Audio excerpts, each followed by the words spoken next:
What's up, everybody? All right, let's get this rolling. You guys know I'm gonna love today because it's all about oil painting. Let me move this so you guys can see that. Yeah, let me do that.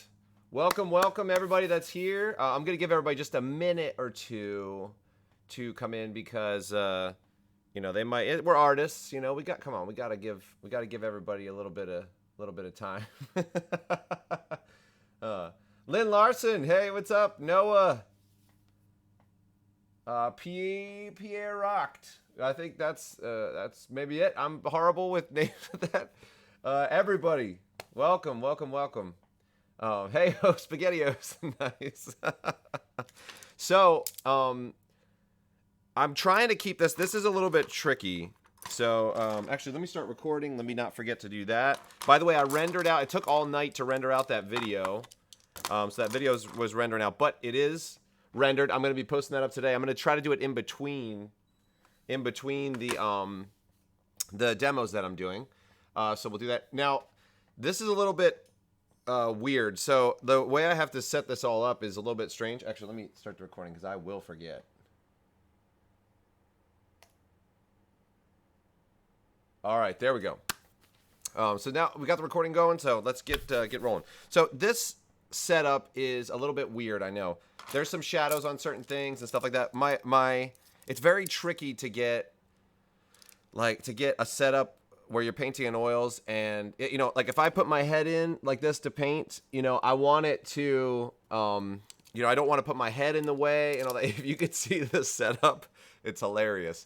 But I wanted to contain it to this area. So what we're going to do is do a little composition study that you can see right here. Let's see if I can do this right there. That composition study that you see there, I'm going to be doing that, and then I'm going to do a Craig Mullins one as well. So we're going to go old school with Zorn, and then we're going to go new school with Craig Mullins. So maybe the two godfathers of painting. So Zorn might be one of the godfathers of oil painting, and Craig Mullins can be the godfather of digital painting. But I want to do those two studies right here, and my goal with this is really to help you just break through that barrier where you're like, I don't want to do oil painting. It's too hard. It's too weird. Like there's too much stuff going on. There's it's too tricky, and like it gets overwhelming, right? So everybody's always like, you got to do this, and then you got to try this, and then you got to, there's so many opinions that it becomes really difficult. And so I want to sort of break all that down and help you be able to just feel comfortable starting on it.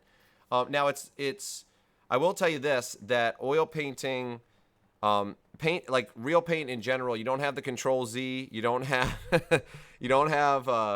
have the option to just to redo something or put it on a new layer or different things like that.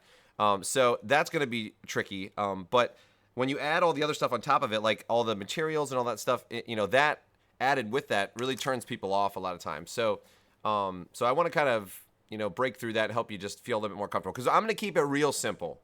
Okay. There's you can go as deep as you want to go. You can get to the point where you're grinding your own paints, which I've done before. And actually I thought when I did that, I was like, why am I doing this? Why am I grinding my own paints? What is the point of grinding my own paints?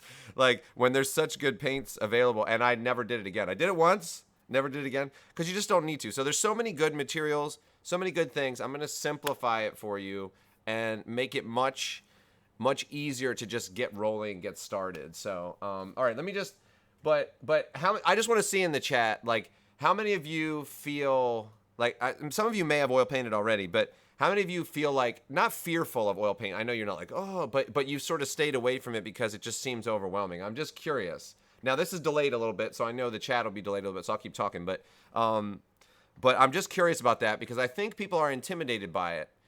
And it doesn't need to be that way. It doesn't need to be that way. So, all right, so let's talk about what I've got here. And yes, I see people putting in reference as well. If you want to paint this composition study along with me, you can do it digitally. We can talk about that too. We can talk about composition and all of that. Marshall Vandriff was one of the ones who really turned me on to doing to doing composition studies and doing them in this way, like very small, and just studying it to really learn how artists compose and put shapes together and things like that. He was one of the ones that really was key for, like, it's very helpful to just understand the language of composition. So that's what I'm going to be doing. I'm going to be doing those studies. You guys can definitely do that with me. My idea is that we take this small section, right? So I've got a really small section. You can see it's like my hand, right? And I'm 6'3", so my hand's like, fairly big, but it's not a tiny. It's a small space. It's not a big space. It's not. This is part of my palette. My palette, you can see like the curve down here on my palette. So, and I can talk about that too. I can bring over stuff, and I can show you on the webcam as well, like different things. But my idea is to take this small little area, do a small composition study, and all the principles that I'm talking about here in this small space, you can use for a massive painting. Or like the only difference is that these piles would just be, much bigger on your palette, and of course the painting would be much bigger and stuff like that. But all the principles are going to be exactly the same. So we're doing this small thing, but we're going to use it as a way to sort of guide you guys. Now, actually, I'm going to add something real quick. I'm just going to add my desktop really quick because, do I have that on here? Because I am going to show you guys some materials and stuff as well. Okay, I do have that, I think. Let's see.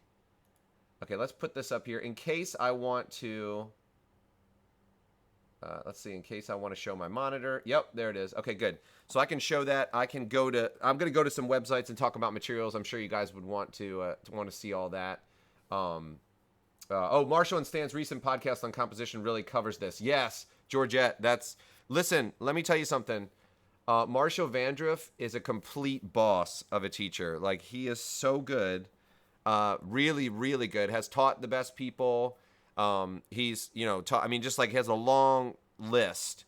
He did a bunch of illustrations for Alice in Wonderland. He knows how to draw animals. He's taught that. He knows how to do perspective really well. He's talked about composition. He's really good. If you guys, some people know about him, some people don't know about him. But he's very, very good. You should look him up. Really, just a super cool guy too. Super cool guy. Stan and him have a podcast, which is fantastic as well. Look that up too. Let's see. Okay. I did an oil painting once when I was 6 with my grandmother. Okay. I've been intimidated ever since. Okay, yeah. I kind of stopped due to chemicals and pets. Yes. Yeah, Lynn, that's common. That's common. But these principles can be used, that I'm going to talk about, can be used for anything like Cassane painting, however you say that. But they can be used for that. They can be used for gouache. All these principles are going to be very similar. So if you don't want to use the chemicals, you don't have to. But a lot of times people are really turned off by the smell of oils. Like, they're turned off by the smell of oils. But it actually, the smell, what you're getting most of the time, especially if you have, odorless solvents, what you're getting is actually the smell of oil. So it's linseed oil, which is kind of like a flax, I think it's a different processed flax oil. I think that's not incorrect. That might be right. Somebody can check on that for me. But I think linseed oil is what, like, that smell that you get is that coming through. So a lot of times people smell that and they feel like, oh my gosh, that's toxic. And that's actually not the toxic part. The toxic part is going to be the solvents, and not even the oil that you have in your medium, but it's the solvent itself. So I have a bigger space here, so which is good. You can air it out. This is all I have open all the time. So let's start there. Let's talk about that. Okay. Let's talk about the medium. This is the only space I have open the whole time I'm painting, unless I need to clean my brushes, which you'll see me do, and I'll use this, right? So this is just a jar of solvent, and I use Gamsol. Let me show you. I'll grab it.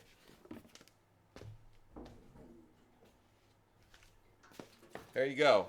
So this is what I use right here. You guys can see. This is, you kind of can't see it, but here, let's do it like this. Gamsol. That's what I use. I love that it's not harsh. It's really good. And the way it works with paint is fantastic. It's very, very good. And my medium that I use is just a mixture of Gamsol and Neo-Megilp. Let's see. Let's do it like this. Let's do it like that. Neo-Megilp. That is. See, I broke the cap on it, but so I keep that shut like that because I just added a little bit more. But I just actually do like a half and half. So let's talk about medium first, because that's really everybody kind of understands, like, to a certain degree, like how to mix paint and stuff like that. But let's talk about medium. So like I said, I'm gonna make this really, really simple. You can go so deep with this. You can go so deep, and people talk about this oil is gonna cause wrinkling, and this thing is gonna, cause a problem with the painting. And like, I think fine artists have done this, because fine artists are the ones that talk about like the longevity of the painting. I'm getting my tea here. I've got my tea because I'm gonna be talking all day. So let's get some tea up in this piece. But I think fine artists are the ones that sort of like made everybody obsessed when it comes to oil painting with like this whole idea of like longevity, and certain oils would do certain things. Like there's a lot of things that are true. Like if you have poppy oil, for instance, in something, and you go over half and half with your medium, it can cause cracking, it can cause wrinkling. But I also think that this is my personal opinion, but I think there's they put the fear in people about oil paint, and it's really not.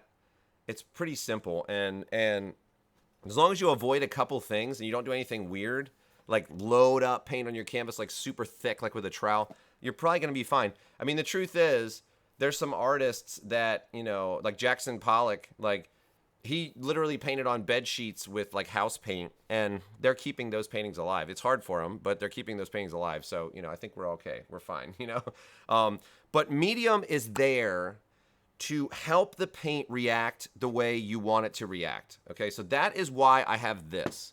So this paint coming out of the tube is pretty good. I use Blocks paints. I use Blocks and I use Gamblin. So here's Blocks. That's the brand. I like that brand a lot. I also use Gamblin. Like you can see, I have alizarin permanent there. The old alizarin, like they used to have alizarin that would fade over time. But I use Blocks. You don't have to use that paint. It's a little bit expensive. It's really nice, and it's ground really well. And actually, fun fact, I think Dolly probably used Blocks paints. And they have like an amber varnish in medium, which is crazy. It's made from amber, liquid amber, and I think he used that as well. Yeah, that's like Jurassic Park, right? If you want to varnish your painting and save it, it's like got a layer of amber on it. That's pretty awesome. But my medium is there to change the behavior of my paints. These come out pretty creamy and pretty nice, but your medium is there to it's sort of like opacity and flow combined in Photoshop. So if you can think about your medium like, all right, I need my paint to behave differently. And so it'd be like if you went into the brush settings, right? So the brush settings panel of Photoshop is this, okay? So I've got my paint, and let's say I want it to flow and be really thin. Let's just do that real quick. So let's just grab some and just make it flow. Let's just put a little bit of a so I dipped in the medium right here. This is I'm gonna go through my colors too real quick, but that's transparent oxide red. Let's go in here. Let's just add a little bit of white on the edge of this. And so we've got this sort of like warm undertone. Let's cool it down a tiny bit before I put it on here. This is ultramarine blue, but we'll cool it down a bit. And then I'll just do a very thin wash on here, right? So let's do I'll make it real thin. And when we come in here, this is going to be the section where I do the Zorn. It's a little bit larger, I think the format is. The Zorn composition study. So let's just kind of do this and put it in, right? So that's that side where I've thinned it out, but it's still got some ridges of the paint and stuff like that. If I go super thin, like let me wipe this off. I've got a towel back here. I reach back here and just wipe it off if you see me doing that. Let's make it super thin. You can almost make it like watercolor, right? So it can get to that point if you really thin it out. Like that side, you can see like that's very, very thin. And if I bring it over here and I add more medium to this, I can really thin it out. And it's not exactly like watercolor. It's not going to run like watercolor like that. But you can see how thin that gets. So you can do that with oil paint, or you can have it straight, right? So you can have thick, straight oil paint, and it's almost like a dry brush effect when you put it down like that. It has a real jagged edge and stuff like that. So medium is there to modify the behavior of paint. Let's just wipe this off a little bit. This is fine. I'll go back. I just want to go back over this and do like a prep drawing, so we'll just do that. And so the medium, really, that's the way you want to think about it. How do I want my paint to behave? And then you choose a medium based on that. Now, for me, what I use, the reason I use this Neo Megilp, there's a medium called Meriget, and it's similar to like what Rembrandt would have used or something like that, and it can be a total gel. You could just take it right out of this bottle like a gel. Here, let me show you. Like you can kind of see it flowing down in there. It's a gel. You can use it straight, 100%. You can use it straight, or you can thin it down like I do in here with a solvent. The reason I use Neo Megilp is because it works really well for what I want to do, and I'll explain more about how it works as we go. But that Neo Megilp, I don't have to worry about like the ratios. So literally, I just pour. Like everybody says, well, how do you make your medium? I just say, well, I just pour in half Neo Megilp and I pour in half solvent. That's it. So if you want a quick way to oil paint, you can grab this, and if you don't want the solvent, you don't have to use solvent with this. You can put this out on your palette straight. And it's almost like a gel. It's almost like a loose jelly or something. And you put it on your palette, and you can use that straight. It will dry very quickly if you do that, and will dry very sort of shiny. But you can totally do that straight up. So then you don't even have to have that side of it if you don't want to. That's why I like that medium. Gamblin, I think, in my opinion, makes the best mediums. But this causes the paint to behave in the manner that I want it to. If I add a tiny bit, it makes it sort of creamy, and I can put it on very easily. If I add a lot, it makes it more of a wash like this, like you can see here. When you're looking for a medium, don't obsess about like, it's very easy to obsess about like with this type of oil, this type of thing, and all of that. Look for something that's going to make the paint behave the way you want it to. So let's say you have a lot of deadlines, right? Just find something that makes it dry fast and gets the paint to behave the way you want it to. Just find that medium. And pre-made mediums are totally fine. Like, don't feel like you have to make your own. It's not, I mean, I'm not really making my own. This is pretty much a pre-made. So, but that's the key thing. And different oils will cause different, like, you want to break it down into different characteristics, right? So Gamblin actually has, I want to show you guys this, because this actually would be really good. Let me show you. Gamblin has a way to, here, let's look here. Let me show you. Gamblin has a medium guide. So if you go to their website, they've got like, they used to at least, they had like yeah, here it is. Our oil painting mediums guide, right? So you look at this, and it will tell you everything on here of what it does. So look, like it just tells you, it goes through everything and says, this is going to make things take longer. This is going to make, so if you're painting and you're like, it keeps drying so fast and it gets so sticky and it gets really messed up, okay, well then switch your medium maybe just grab this. Galkid Slow Dry. You're like, I want it to dry slower. There you go. Boom. I want it to dry faster. Then get one that makes it dry faster. Look, solvent-free gel. They got a solvent-free gel. If you don't want to use chemicals, bam. And this isn't like I'm not getting paid by Gamblin or anything. Like I'm not sponsored by them. I'm not, nothing like that. So don't think that, I just like it. I just like their mediums a lot. But look, they even have solvent-free fluid. Like they have all these options now. It's really easy. And buy one of their mediums, like those contemporary painting mediums, like, or the solvent-free medium. Just buy one of theirs and use it. That's all you need to do. You don't need to like worry about anything and worry how much do I add to the paint and how much, don't even sweat that. Like it's very easy. But remember how much you add while you're painting, that is going to, that's going to dictate the characteristic of the paint. And you have to learn oil paint because sometimes adding a little bit more medium you think will flatten out the stroke, but adding just a bit more will actually help it to adhere to other paint. So let's say you put down paint that's a little bit more wet. If you add another stroke that actually has a little bit of the medium in it, it will actually stick to that better. Sometimes it's tricky. Like you'll feel like, oh, well, it's not sticking, it's not working. But sometimes if you just add a little bit of medium, boom, you can just drag right over it. And we'll talk about that as we go along, as I'm working up this painting and doing all this. So that's the medium. That's like my quick sort of rough. Hey, Darkness Inc., thank you for the subscription. Appreciate it. That's my quick and like sort of guerrilla, like quick and dirty style of mediums. Like, don't obsess about it. That's what everybody talks about. Mediums are so good now. None of these mediums are going to mess up your painting. like unless you just like pour medium on the paint, like and you do something crazy, your painting's not gonna be messed up. You're fine. So so don't worry too much about the mediums. Now the paint, as you can see, here, let me bring that back up again. Hold on, just in case I need to go back to it. The paints that I have, let me go through all those. Now I use Blocks paint. Like I said, you can use whatever you want. I've done demos and I forgot my paint, right? So I would forget my paint and I would get the students that were there at the demo. I'd get them all together and I'd say, hey, look, what paints do you guys have? Let me just fill out my palette. And they've used the cheapest paints they possibly had. It's fine. It's not the same as these. There's different issues like with strength of, like the color isn't as strong and it might be a weird consistency and stuff like that. But you can use cheap paint. So start off with whatever. It doesn't matter. The materials are not a huge deal. The main thing with materials is that they don't get in the way. You don't want them to really stop you from doing what you need to do. Like if your canvas is super absorbent, this is just a panel, just like a panel I got from Dick Blick.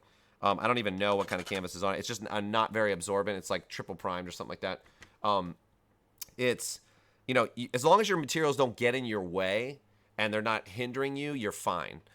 So don't worry too much about that. But this is ivory black, or actually, I'm sorry, this is Mars black right here. It's a little bit over from that. I know you can kind of just barely see it under there.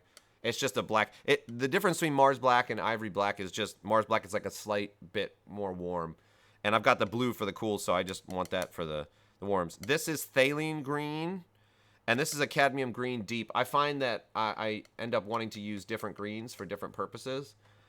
This is transparent Mars red. This is my go-to color. I love transparent Mars red. It's sort of like an earth rusty red color, and it is more transparent, what that means is when I put down a stroke, you can see through it a bit more. There's some that are a little bit more opaque, like Venetian red is like very opaque. Like if I were to just to grab this and kind of spread it, you kind of see like that stays pretty thick.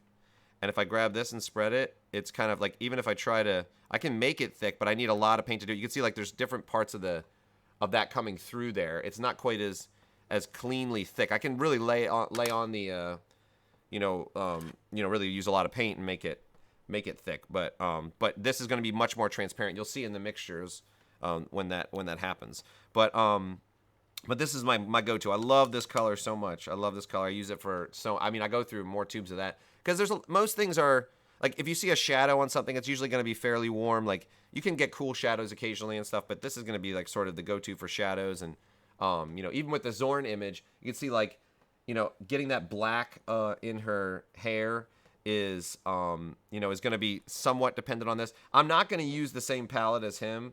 I'm not going to use like a yellow ochre. I don't have vermilion like he had, and he just used black, white, yellow ochre, and vermilion.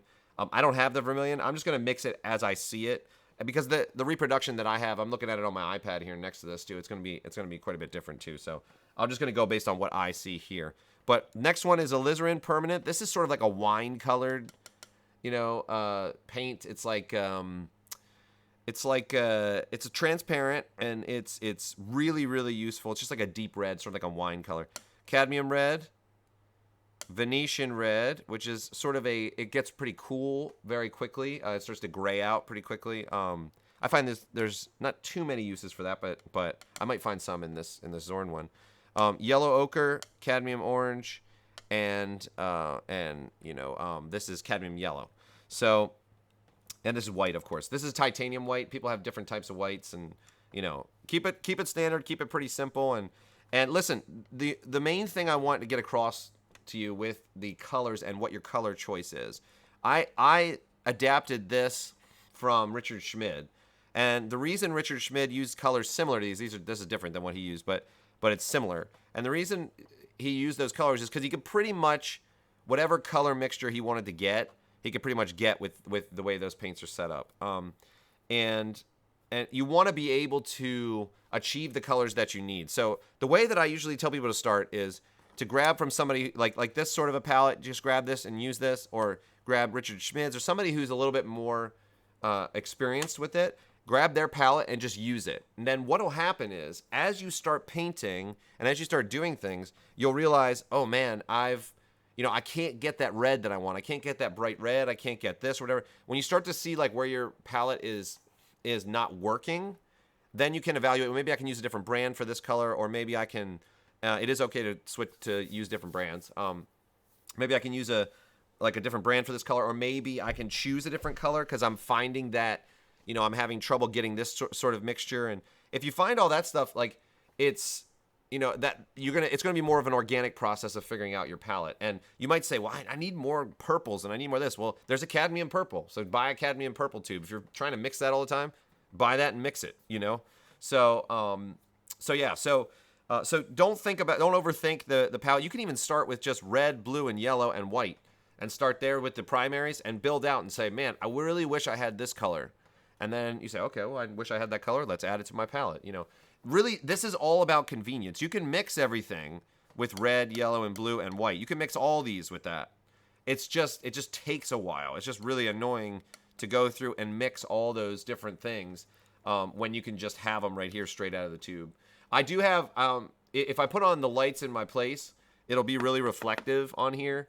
So I'm doing this a lot by natural light, so you will see it shift a little bit. Sorry guys, like when it, like right now I was hoping for a really sunny day, and I've got a cloudy day now. But when the sun goes real far behind a cloud, it might drop the values down on what you're seeing there. So sorry, it might shift a little bit, but you'll get the principles. It's okay, it's fine. But yeah, so don't overthink the paint side of things. But let me before I go on to brushes and stuff like that. Let me make sure that I'm answering some questions.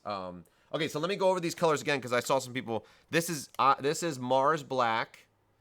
This is Ultramarine Blue, like a French ultramarine blue. This is Thaline Green, like Thaline. I should have had a little diagram that came up. Sorry. This is Cadmium Green Deep, which is not going to be like a common color. This is Transparent Mars Red. Transparent Oxide Red is there. Burnt Umber is pretty similar. That you could substitute that. Yeah, I tend to think about my colors in terms of the way they behave. So I don't really care. Like if I use someone else's paints, it's fine. I'll just be like, oh, this is like mine, but it's just a little cooler, or it's a little more gray, or a little less transparent, or whatever. Like there's gonna be similarities. This is Alizarin Crimson Permanent. This is my only gambling color. Cadmium Red, Venetian Red, Yellow Ochre, Cadmium Orange, and Cadmium Yellow. So those are the ones. And look, I have a bunch. Let me show you. Well, I can grab it later. I've got a bunch of weird ones. I've got like Cadmium Purple. I've got like, I'll throw it in every once in a while and just, so what, like let's do it, just to spice things up a bit. I'd often thought about if I started a paint company that I would have weird names for it. Like this would be like, I don't even know, like, I don't know what that would be, but like the orange, you could say like construction sign orange or something like that. Like the red would be like, firehouse red or something, like just funny names for everything. Like you could do like booger green or something. I thought that'd be really funny. Fun fact, there was a color called mummy brown. There were so many mummies found in the Middle East, like in Egypt and other different places in the Middle East. So many tombs that they found that the resin that was used, or not the resin or whatever it was to preserve the bodies, there were so many mummies and they didn't know what to do with them. They couldn't store them all. So they would grind up the parts of the mummies that had that resin, and it would be brown, like this brown that was very similar to like this. And apparently it was a really good color and a really nice color, but it would just fade. Which is so ironic, isn't it? Because you had mummies that would be preserved forever, but the color that you got when you ground from would totally fade in paintings. But yeah, it was called Mummy Brown. Weird. That'd be fun to release a new Mummy Brown, not from real mummies though, All right, so let's see. What else? Old Holland is a great brand. Yeah, let me go over some brands of paint that are awesome. Gamblin is awesome. Well, here, let's just look. Let's go to Dick Blick, and I'll show you different brands. May Mary, Old Holland, Gamblin, Blocks, Winsor & Newton is great. Utrecht is good too, I think. Some people don't like Utrecht, but I think it's fine. Let's look here, just for different oil paints. And you can see all these, like, I would be fine buying all these. Like, you can see here. You've got, look, Bob, they even have a Bob Ross oil colors. You know, all these are fine. Like Grumbacher, Maymary, Old Holland, Rembrandt's fine. I use them. I haven't used Sennelier, but I haven't used Schmink, but I've heard good things about it. Williamsburg is great. Like Winsor and Newton. So, yeah, I just want to kind of, like, I mean, even the Blicks, like the Blick artist colors, I bet they're good because I mean, they have all the products there. They probably just open up the tubes and just copy it, you know, and just copy what they see there. So that's probably good too. All this stuff it will work. Don't be overwhelmed when you come here. Like, look at it and say, like, all right, you know what? Winsor and Newton, like Winton is like the student grade, right? Should I get the student grade? Oh man. And people will be like, oh, your painting's not going to last. No, it's not. Your painting will last. It'll be fine. These are just a bit like chunkier and the color isn't as strong and they're just a little bit more annoying to work with. But if you have a good medium, you can work with them. It's totally fine. So, yeah, don't let that stop you. Just whatever. I mean, there's lots of good brands. There's lots of good things. Don't let that dissuade you. So, okay, let's see what else you guys are saying. What about ventilation? Yeah, you should have proper ventilation. Like I said, I only have this space, and I can even cover that when I'm not working. Like, so when I'm not working, I can cover that. So I have very little that's in my area. I don't keep my solvent jar open. So for ventilation, you definitely you don't want to paint in a closet, you know. But if you have this closed or if you just have that space, there's not that much that's evaporating and getting into the air. I used to have a Parrot. Some of you that were here for the early streams, I used to have a Parrot in my studio, and so you guys know parrots are so sensitive, like, you know, the canary in the coal mine thing. He was in here for, you know, man, I don't even know, like 9 years, 8 years, something like that. Never had an issue. You know, he died from something else that was unrelated, you know. He must have had some sort of internal issue, but you know, it wasn't from this. That would have killed him very quickly. So yeah, it's not as much of a problem as people feel, like, you know, especially if you just have a medium like this. And if you want to use, there's all that solvent-free stuff. And if you have the solvent-free stuff, if you use this, you don't even need to. I mean, you need to worry about ventilation. But if but if you use this, what's in the paint is not going to bother you. That's just like linseed oil, which is basically flax oil, or poppy seed or whatever, which is not going to hurt you. So if you use a solvent-free fluid, this kind of a thing, you don't even have to worry about it.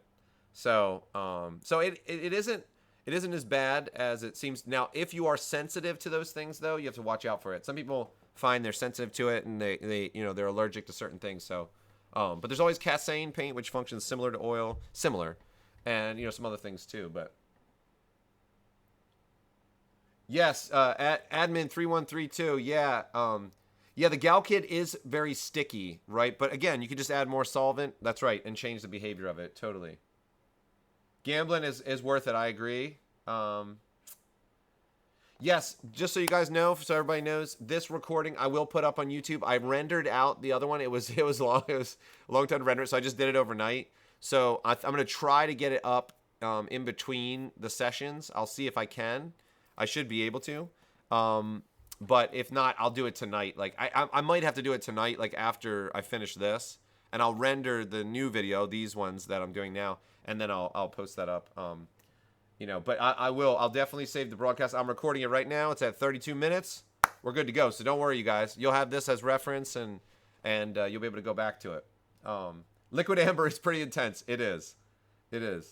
I love the linseed oil smell too.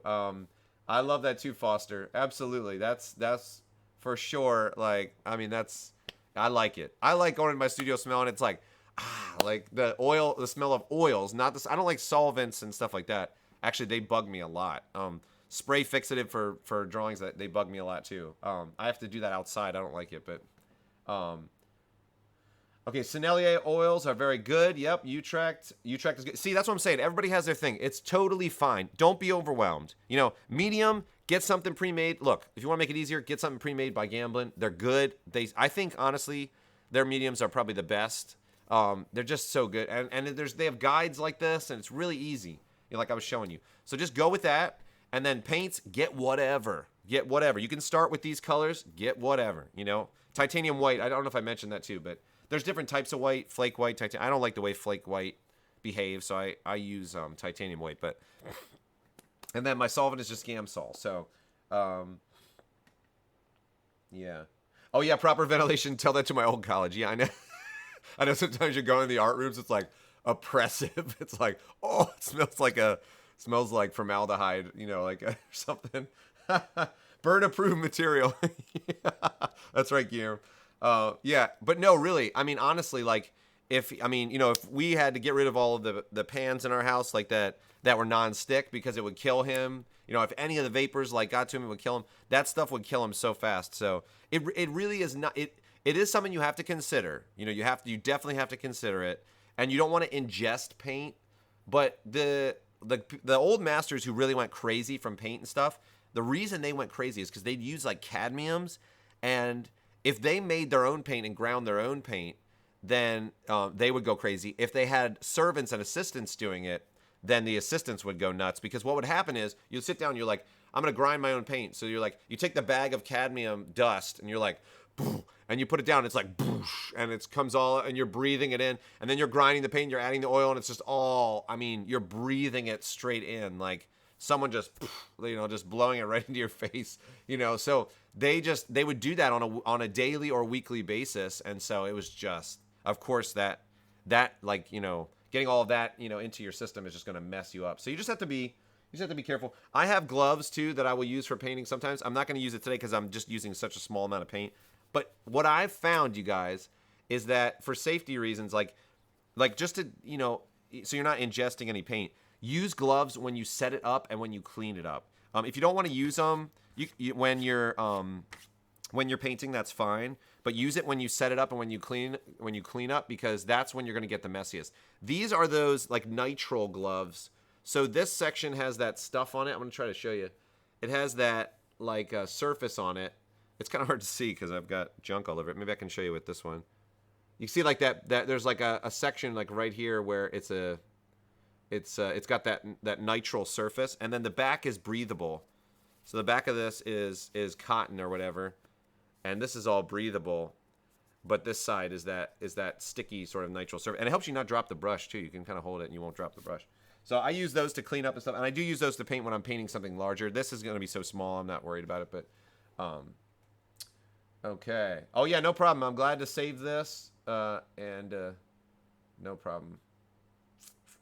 I think the biggest thing is people will eat their lunch and stuff. Like you start to get complacent, so you'll be painting and you'll eat your lunch and just, and you're ingesting all this stuff, But it's really funny because you if you look at the old painting books, there's a book by Harold Speed, and it's called Oil Painting Materials and Techniques or something like that. And he's like, when you clean your brush, which I'll talk about later, when you clean your brush, you do it, and he's like, then to shape it, put it in your mouth and use your spit to shape it. And I was like, yeah, probably not what I'm gonna do. Just kind of avoid that, So let's see. Okay, let's see. Let me just make sure. Yes, odorless solvents are a total game changer. It's really true. It's really true. Okay, yes, this will be available, just so you guys know, anybody coming in, this will be available on Twitch, also on my YouTube channel. I'll put it up as well. Jillizan, oh, good. I'm glad this is helpful. Good. Okay, so let's dive in a little bit. I've got my my Zorn reference right here. Let's dive in a bit. Let's get into this. So we talked about some of the, I got to talk about brushes. Okay, so I'm just going to give you my rundown and what I like in terms of brushes, okay? So I really like having a bristle brush, something that is a bit stiffer, like this. This is a bristle brush, and I think this is made from pig's back hair or something like that. So it, there's a lot of them that I didn't even know. This is mongoose, and I thought it was fake, but apparently when I got these, this was real mongoose hair. But then they stopped doing that because I guess people were hunting them into oblivion. And so anyways, there are options if you don't want to use these. you know, you can get like a fake mongoose brush now, and it actually works exactly the same. I don't know why they just didn't do it from the beginning, to be honest with you. It works totally the same, but it's a tiny bit different, maybe a little less absorbent, but it's like not noticeable. But there's alternatives for this. There's, you know, ones that they create with like plastics or whatever, or different things, and they're all fine. They all work fine. Like, you're gonna have to adjust to the characteristics of each brush anyways. But the two different things that I use, the two different things are bristle brushes and these thinner and less absorbent, or they hold less paint, but it's the mongoose hair brush. That's my favorite. That, again, you can't get that anymore. It's just like a fake mongoose hair brush, but it looks like this. You can see like that kind of like badger hair. A sable brush is sort of the same. So you want something that's a little bit thinner, and will lay down sort of a flat stroke, and these will provide you with a more rigid stroke and a more like painterly looking stroke. Like it kind of has levels and layers to it. When you're working in the darks, you don't want reflections. Okay, this is something you don't have to think about in Photoshop, but when you're painting on a canvas, this thin brush, when I get paint on this and it flattens out like this, when I get paint on this and it flattens out and I lay that down, it's going to be very, very flat. And when it's flat and there's no reflected light, it actually allows it to be really dark. Like the value actually goes way down, because overall, if you've got these little dots of light in there, it's going to make the overall value appear lighter. So this allows me to put down a stroke and just leave it, and it's very flat. And in the darks, I want to keep it thinner and flatter so that I don't reflect the light. In the lights is where I want to kind of get chunky and let the light hit it. A lot of times, what you can do in oil paint too is, like, if you look on my head, like I've got a highlight like right here, and if you're going to paint that highlight, you can actually load up the paint and make it a little bit more thick, which Sargent does on a regular basis, or did on a regular basis. Let me show you. I don't know. Who knows? Maybe he's still painting right now, you know? Okay. All right, let's see. So, yeah, take a look at this. So, look right here. See this? Oh, you can't really see what I'm looking at, where I'm pointing. But if you look at his, right above his eyebrow on the light side, you can see, if I put my cursor on in OBS, it messes everything up. So that's why I haven't done that. But you can see how chunky it is. Look how chunky that is. It's like very thick, very chunky. And let me see if I can zoom in a bit. Can I zoom in a bit? Yeah, there we go. Look at that nice chunky light area. And Sargent would do that all the time. And the reason why he would really go thick with those areas is because when the light hits that, the light catches on it and bounces off of it. So when you see that in reality, it looks so real. It's mind-blowing, because the same thing is happening on here. Like the surface of my head is sticking out. It's reflecting light, and you're seeing that. So that when that happens in a painting and it's actually reflecting a physical surface, it just has such it's a really cool effect. It's a very realistic effect. So here, let me zoom back out. And so anyways, but you can see in the darks, look at this. He probably used a bristle brush for a lot of these, but he kept it very, very thin. Very, very thin and very flat. Not a ton. There's a little bit of stroke information on, you know, the far side, over by the side of the head in the shadows, but for the most part, he kept it fairly thin. So these brushes allow me to do that. So these brushes are a key part of when I'm painting. They let me do that. I can do it with bristle brushes. It's just a little bit trickier. And I tend to use fairly large brushes. You can see how large these brushes are compared to the canvas. I mean, if this was like an 18 by 24 canvas, these brushes would be like, if we did it to scale, they'd be like this big or something. So it just goes to show you that if you have a canvas, you can use larger brushes than you think you need to. Now, I'm going to keep it fairly simple for this composition study, but very, very simple. But you know, you can use larger brushes, and I definitely encourage people to do that, because it keeps you away from all the tiny obsessive details, unless that's what you want to do. But the one hair brush type of thing it's not my style, and it's kind of a personal preference thing, but also to me, you have to design a distance for an oil painting. You have to think differently than when you're working digitally. So when you're working digitally, you might have it on the side of a building, so you have to think of it differently that way. But most of the time, people can, you know, either they're going to be looking at it on their monitor or something like that, or on a movie screen or on whatever, you know. But in reality, with the painting, it's going to sit there, and people are going to People are going to go up to it, come back from it, have that sort of interaction. You want like a key spot that you want to paint for. And I always paint for like sort of like 5 or 6 feet back, principally because people like to walk up to a painting and look at it and explore some of the stuff that's there, but then they always back up to take the whole thing in. And when people back up to take the whole thing in, I want that to look realistic from there. But I don't care about when they walk up to the painting what it looks like. I don't care. In fact, the more crazy it looks when they walk up to it, the better it is, because then when they back up and it all pulls together, it's like, what? There's that effect that happens when people, they're like, I don't understand how that stroke adds up to this, And Sargent is absolutely like that. He was like the master of that, I think. So, if you're painting everything super, super detailed, it's totally fine.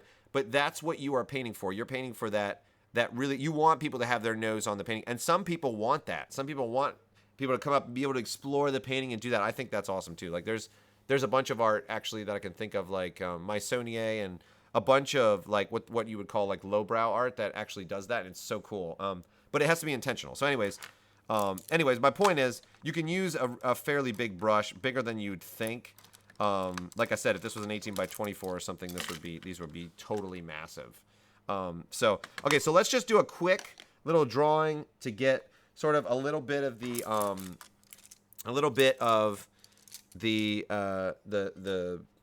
a composition study like locked in. I'm going to move this. You can see here, this is what I'm doing. So I have this next to it. Take a look. So I have this next to it, and you can see there, and I'll be able to change the size like this of it and move it around. But I have that next to it. I'm just going to do a composition study like that. Have that off to the side. Let's see. I'm going to tilt this a little bit.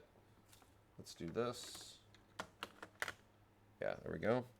And so that, I don't have it lined up 100%, but it's going to help me sort of get things locked in. So the halfway point is like right here. The head is somewhere similar to that. I'm just putting in very loose, very rough lines because I'm going to be modifying this for sure. I know this drawing isn't going to be 100%. So this is just to get my bearings.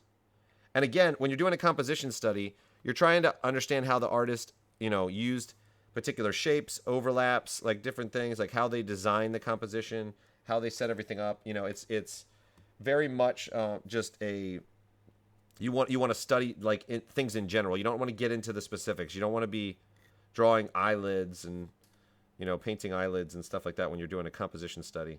Let's see. So that's a little bit below. And so this is just indications for me to where stuff is. So when I start dropping paint, it's not in a wacky place. Because remember, with paint, like once we put something down, we don't have that Control Z. We don't have that Control Z. We don't have, the option to, to put it on a separate layer and move it around. And I was doing my portrait demo yesterday, and I was moving stuff around on my son's face when I was drawing that. We don't have that option here. We're going to keep it really simple, and the other reason why I wanted to do something like a composition study and keep it really simple, and I know when I back up, like when I'm down there painting, guys, it's like you're seeing the top of my head. I know it's kind of hard to, there was no other real way to do it. I couldn't put a camera down here pointing at my face. It would be a little bit weird. So I know like when I come back and I'm talking, answering questions, it'll be like this. So you will kind of see my head a little bit. Now I know this is like very faint for you guys too, this pencil drawing, but don't worry, I'll start laying down paint very quickly. But the reason why I decided to do a composition study and not something specific like a portrait or something like that or whatever in oils is because the majority of what people need to learn most of the time is actually, the majority of what they need to learn is actually how to get the general values and colors correct. So where the issue and where the problem is for most people when they're oil painting, most people have experience drawing. They understand where to put things. They understand how to, sort of like edge-wise, value-wise, people understand how to do that kind of a thing. But what they do struggle with most of the time is how to mix it. So here on the palette, that's the issue. The issue is there, and any issues you may have with values, proportion, edge, and even color, like observing it, when you go to paint, it makes you pay for those mistakes like tenfold. So if you put down something that's wrong, fixing that is much, much harder. So what happens is people naturally have errors in proportion, errors in color and edge and value and all that. And so when they go to they put something down, it's not quite right. They go to make a change, and then when they go to make a change, they mix something else that's not right and put it down. So then it's like this domino effect where you're just having error after error after error, and it's like, oh, I hate oil paint. It's so annoying. So this is, trust me when I say that you have to have your drawing in place. You have to, like, your drawing skills. You have to know proportion. You have to know value. You have to know edge. You have to know all that stuff. That all has to be in place. But this is where the issue is with oil paint. The oil paint, the issue is on the palette mixing. That's where most students have a lot of problems, a lot of issues, is there. And if you can fix that and learn how to mix those colors there and spend your time here, then you can really end up doing a good job when you go to finalize a painting and really finish it. So the reason, going back to what I was saying with the composition study, I've got to keep this simple. If I'm doing a composition study, I'm not putting individual little features in there. I'm going to put a little bit in, but I'm not going to make it super detailed. It's not going to be super detailed, right? And so I'm forced to simplify this, and I'm forced to look at this and say, what is the generalized value? What's the generalized color? How is all of this stuff, linking up together, and does it shift a little bit here? Does it get a little bit warmer here? Does it get a little bit cooler? All of that I have to consider, and I have to adjust that here on my palette. And it's not about the details. It's about the overall feel of the values and the colors, and that's what I have to match on here. And composition studies are absolutely 100% the best way to do that, and they're fantastic. And we're gonna do a Craig Mullins one as well. We'll do one of Craig Mullins as well, because like I said, we want to do old school, but we want to represent the new school too. We got to do that. So I think this is probably a bit longer. I'll just move this over and adjust this. You can see I put that wash down. It's already dry because I used a lot. I used a lot of medium on that. This is probably a bit smaller. Let's make this. And again, I'm not overly concerned. I'm not going to obsess about the proportion and stuff like that. I'm not going to obsess about that. I just want to get like my regions and zones sort of worked out for where things are on this. So when I start laying stuff down, it's somewhat in the right place. I don't want to be moving things drastically while I'm working on this. So let's do this. She's got her forehead. Okay, I'm going to scoot. I know it's going to put my head here a little bit. I will back up when you guys can. I must be. That looks kind of like. Looks like. Am I getting thin? I might be. Maybe it's the light. My dad is up here. I'm hitting 40. I do have like a spike in my head, or like a bump in my head right there that goes up. But I might be getting it. I might be starting to get it.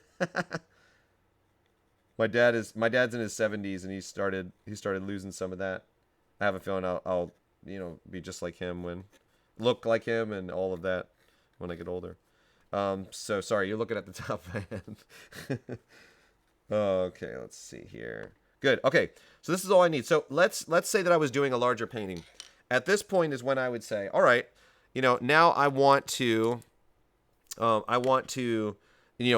I did a block in. So a lot of times I'll do it in charcoal or something like that, and then I will just outline it with paint, which is what I'm going to do here. So I want to kind of simulate what I would do on a larger painting. But before I do that, let me just go through and make sure I'm not getting, not missing any questions. I want to keep up with you guys. An artist sees a mummy. Yeah, an artist. Can I paint with this? I know, right? Can we grind that up, and can I paint with this? Like, how hardcore is that too? Like, you're painting with someone. You're painting literally with someone from thousands of years ago. That's pretty awesome. It's like that person is now in your painting. That blows my mind. But okay, that yellow looks quite unsaturated and soft. Oh yeah, this right here. Yeah, it's gonna be partially the camera for sure. Yeah, it is. It's gonna be different. It looks like from when I'm looking at this monitor. Let me move it over to my other monitor as well. But I think this monitor looks lighter. Like when I have it on my main monitor, it looks lighter. The color's fairly similar, but it's very light. And very like almost like a washed out, a little bit of a washed out version. The one on my other side is a little bit more reddish. It's a little bit darker, but it's a little bit more reddish. So it's okay. I'll post. Maybe I'll take a picture with my phone real quick, and then I'll upload that and show you guys like actually maybe a little bit more accurate towards the end. Like when I finish this one, I'll just take a shot and then put it right in here. It should upload to Dropbox right away, and I can just put it right in. So, but yeah, you're gonna see differences. Sorry, with the colors and stuff. It's gonna happen. But as I get more paint on this and the values get darker, I think it'll read a little bit better. Let's see. Okay. Oh yeah, thank you for the kind words about my parrot. That was the worst. I loved him so much. He was the best. He would roll over. He would do it. He was the best. I haven't gotten one since because I couldn't bring myself to get another one. It's not gonna be as good. He was awesome. His name was Sir Walter Raleigh III, but we just called him Walter. And it was funny. He'd be in the back corner, and I'd be painting, and he'd be like, "Hey, Walter," and he'd be like, "Give me a kiss, give me a kiss." It's pretty funny. A little lead with ham and cheese. Yeah, that's right. Yeah, you don't want that. That's right. Yeah, this is bad. I actually didn't know. I think this is mongoose hair or badger hair, but they don't do this anymore. They don't do this anymore. They do it. They've banned it, which I think is good. I think it's good. Let's see. There's a story of finding lapis lazuli in the teeth of a woman from 1150 because she kept licking her brush while working. Oh my gosh. Wow. Lapis lazuli is like really expensive now. It's very, very expensive. Martin. Okay. He's mentioning, why is he using Bing? So I get like kickbacks. Like there's this thing that Bing has where you can get like money. You get money. And I've gotten like $400 worth of Amazon gift cards just by using Bing. The second part of that is because I get different results than other artists. So when I look up things, Bing, I still have Google. I mean, I use Google like quite a bit too, but I have Bing like default to it because I get different results from other artists. Everybody else uses Google, so I use a different one, so I get different references coming up. So, and it's like a win-win because I look up references and stuff like that, and every month I get like $10 in Amazon or $5 in Amazon. Let's see. Okay. How do you prepare your canvas, and what surface is this? Okay, good question. Yes. Oh, yes. I need to just talk a little bit about canvas. So, I absolutely use linen most of the time. The main thing you want to think about is having the canvas be non-absorbent. That's really the key. Is making it non-absorbent. If it's sucking in the paint, it's so annoying to use. It's really annoying to use. You have to use gobs of paint, like the Frederick's, like the cheapest canvas is like I use it for like my color charts when I'm doing things like that, stuff where I'm gonna have thick paint with the palette knife. But anything else, it's so annoying to use because it sinks in and really it makes it hard to put it down. Everything looks crappy. Like you don't see the character of the paint. But if you have it too smooth, like if you're painting on glass, it won't adhere to anything. The paint won't adhere. So you need something that's very smooth, non-absorbent, but not too smooth. It needs some grit and something. So this is just a Dick Blick panel where they just take a bunch of masonite and they just, put a ground on it and, make it a little bit textured, but it's fairly smooth. So this is just non-absorbent. I just use this for like quick studies, like little simple things like this. My other canvas is linen and it's double primed and it's Clausen's. It's CLAESSENS type 13. It's like a portrait linen. It doesn't matter. Like the main thing is that you want it, like you can prime it yourself. Some people prime their canvases themselves. I do not do that. I don't want to do that. That's really annoying. So I don't do that. But buy it double primed or triple primed. You can use cotton as well. Cotton is fine. It stretches more. It's really stretchy. So it's hard to get it tighter when you're making a canvas, it's hard to get it tighter. But you can use cotton, especially if it's like triple primed, you can use it. You just don't want it to be absorbent. Use it for quick studies and stuff like that. But see, a lot of times I'm selling my paintings, and if it's going to the gallery and stuff, like if it's on cotton, after a year or two, like different kind of moisture and stuff like that, it may start to stretch. It may crack a little bit easier than linen. It's just not, it doesn't hold up as much. And so linen is a little bit more of a rigid surface and is a lot more dense. Think of like a piece of, like a shirt, like a cotton shirt, or like a burlap sack. Like that burlap, you could like pull it and mess with it, and it's not going to go bad. It's going to stay pretty good for a while. Linen is much more like that, and cotton is just stretchy and can rip easier and stuff like that. It's just not as heavy duty. But when it comes to the surface, you can use cotton and just make sure you get like double or triple prime. Then it'll be good. And you want it to be like a smooth sort of. Sorry, my phone's going. Hey, you want a smooth surface, but you want enough grit to where it will hold the paint. Like you want some absorbency there, but not. You want to err way on the side of making it less absorbent, if that helps. So this is, you can take panels like this of masonite. Do that. You can basically slap, a ground on anything. Acrylic ground or whatever. You can get that and slap it on anything. But that's, sorry, I forgot to cover that. Okay. When it's very tiny, how are you going to paint the details? Yeah, so when it's really tiny like this, I can use like the corner of my brush. I can just take the corner of my brush and use it. I can, just touch it real quick and do that. I can also paint a large stroke and then come back in with the other paint around it to make that stroke, to make that smaller. Like I can cut into it with the other paint. You'll see how I do that. This graphite, it'll mix with the paint a little bit of graphite, like kinda. I'm gonna go over it with paint right now, but yeah, a little bit will mix with it. Okay. I don't do a workable fixative over top of my drawing. Good question. I don't do that because I don't care about getting back to the drawing. Like once I've committed like that, I'll usually do a very simple drawing like this, but I want it to be as accurate as possible. I don't really care at that point about getting back to the drawing. It's kind of gone. I wouldn't want to scrape it down to get back to it. So for me, that fixative over top of that, it depends on what you're doing. So if you have a really intricate drawing, I might do that because there might be a possibility that I might need to wipe it off, right? So if I need to wipe it off and get back to the drawing, that's what I would do. But most of the time, I'm usually working a la prima, and I'm usually working area by area and moving down the painting. So I don't necessarily need to do that. But sometimes, if I had a really intricate drawing, I might need to. So you want to hop on the Bing train? Yeah. It's like a. I'll try to show you real quick. It's like a thing up here. I'll show you. So like if you it's up here. It's like my Microsoft rewards or something. So if you look that up, you'll see it. And I just don't even pay attention to it. And then when I have like the 4,000 or 5,000 or whatever, I cash it in. Bing needs to pay me because that comes up all the time on the stream. Everybody's like, "Why are you using Bing?" I'm like, "Bing, you need to pay me." You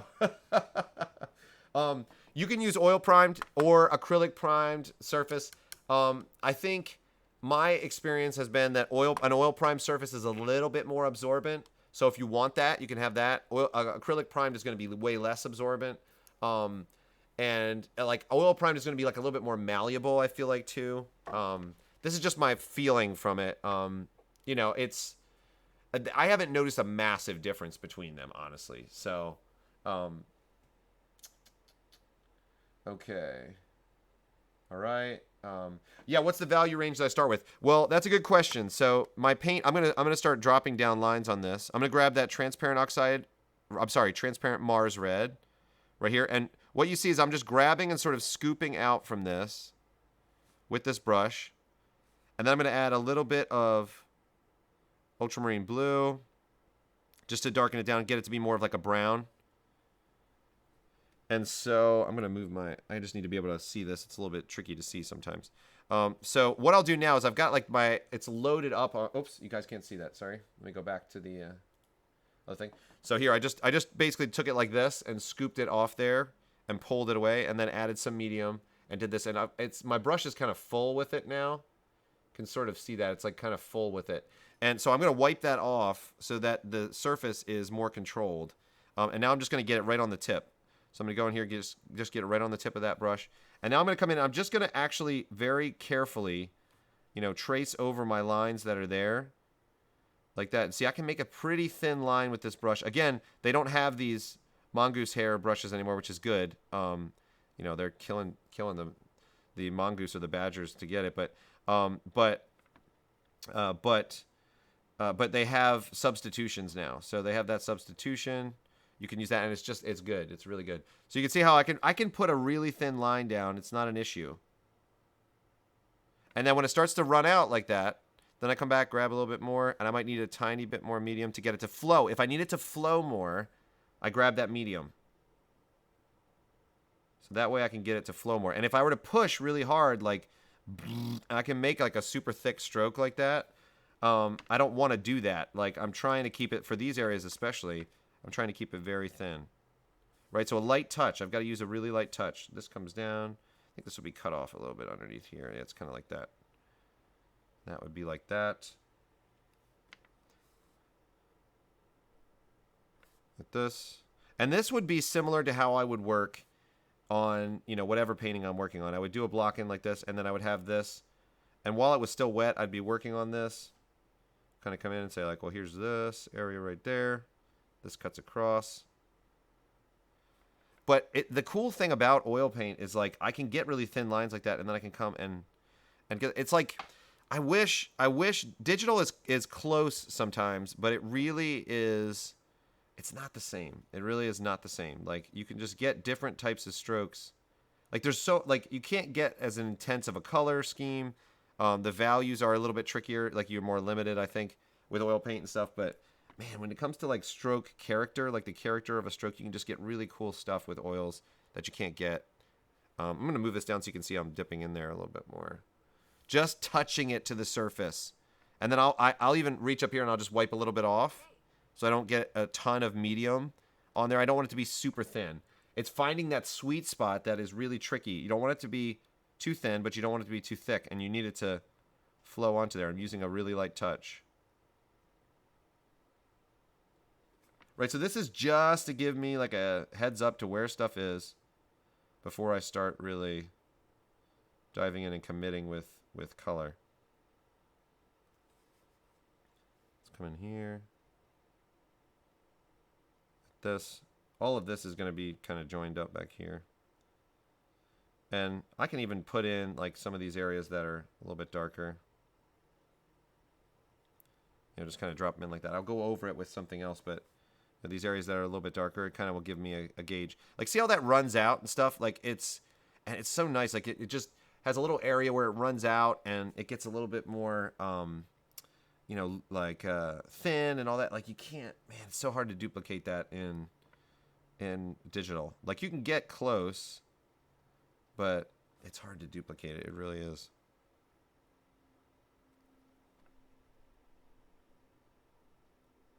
There you go. Let's get this indicated like this. We're going to have, like I said, I'm not going to obsess about the proportion. That's not my goal today, is not to obsess about proportion. And like, this is a composition study. So like, it's the overall mixtures that are the most important to me. Let me grab, actually, I'm going to grab like a smaller piece of, like a paper towel.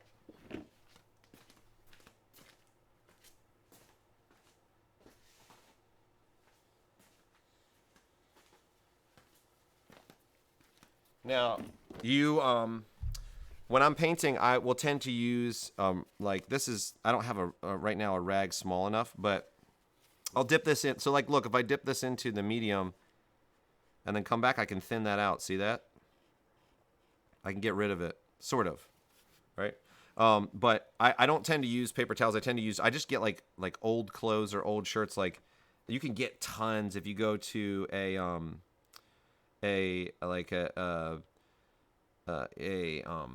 like Salvation Army type of thing or something like that. And you can just get old clothes from people and be able to use those all as rags. That works really well. So now this looks weird. I know, like, her face looks weird and stuff like that. Like I said, I'm not obsessing about that right now. That's not what I'm concerned with. I'm just trying to get an idea of like where the lights and the darks would be. This is kind of going to be in shadow over here. You know, like her ear would be a little bit more in light, and this actually would cut through right there, but that's fine. I just need a gauge of where I'm at and sort of just a look at where things are located. So I just want to add in a couple indicators for up here. So cut across. It's a little bit tricky too. I'm actually like kind of looking at the painting at an angle, so it's It's a little bit. It might it might end up looking like in perspective, like going back in perspective. Okay. But again, when you're studying the compositions, you really want to look at how they break up the space, how they design the space, how they have the overlaps, all of that. And you want to keep it real simple, very, very simple. And this is okay. This is fine. Like this isn't 100% right. That's not an issue. I'm going to wipe off this brush. You can see me doing that here. Let me wipe this off, clean this up. Here, let's do it right here. Yeah. So I'm wiping that off. You see, I just grab it and squeeze it like that. Yeah, I just will take my rag and just go and clean that. So now this still has paint on it, but it's not much, right? So I keep those off to the side. Now let's start committing with some of the colors. So this is a really important part of the process as well. So you want to, whatever your palette is, I like to keep it clean. So I'll come in here. I've got a rag or whatever, and I just wipe that away. I like to keep my palette. I have a lot of mixtures on there usually at one time, but I like to keep it fairly clean because there's one thing that happens when people start painting. They try to recycle their piles. So they'll make a pile of paint, and I'll show you how I do that with their palette knife, and then they use it for too long, and there's no paint left, and then they're kind of just tinting things and like doing what my teachers used to call the cat licking thing, where it's like a cat just going on a surface, like just licking a surface over and over again and killing all the brushwork. And so you want to make sure that you have enough paint to actually put down a stroke. So the trickiest part for people is grabbing from different colors, making a mixture, using it, and then having to create a whole new color for the area that's next to it. So you like maybe you could use that area that you just did, but you don't want to pull from the same pile, because if you do that, it's very similar to like staying in one color in Photoshop and just moving around the wheel or the color area, like the color picker. Like you just stay in one color and just start moving around. That's what ends up happening. It ends up looking one-dimensional. So you have to be careful of that. But I'm seeing some questions. The medium Sebasquin it's 50% Gamsol, 50% Neo Megilp. This right here. Let's do it like this. Neo Megilp. And I literally, it's not scientific at all. I just pour it in halfway. This is just a baby food bottle, and it's half and half. That's it. So, no biggie there. Yeah. Okay. What do you think classical artists such as Da Vinci, Rembrandt would feel about digital art and streaming art? Interesting. That's a very interesting question. I'll start working on some of these mixtures while we're talking about that. I think they would absolutely love it. That's the irony, like. Because a lot of fine artists actually, at least at first, were really suspicious of it, and like, I remember like talking about different artists when I was training, and my teachers were like, "Oh yeah," like not really into it, and I was like, "This is awesome! Like this is so cool," and I mean to have reference that you can literally pull from anytime, like you can look up anything. Anytime, they would have killed for that. And all the digital art and all the stuff like all VR, they would absolutely 100% love it. They would absolutely 100% love it. I think they would be so into it.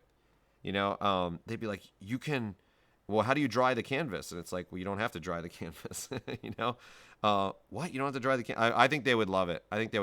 They would realize that their creative potential could go way up with it because of that. So I think they'd absolutely love it. I think they'd probably, be like, why are you guys painting in oils at all anymore? I don't know. That's my suspicion.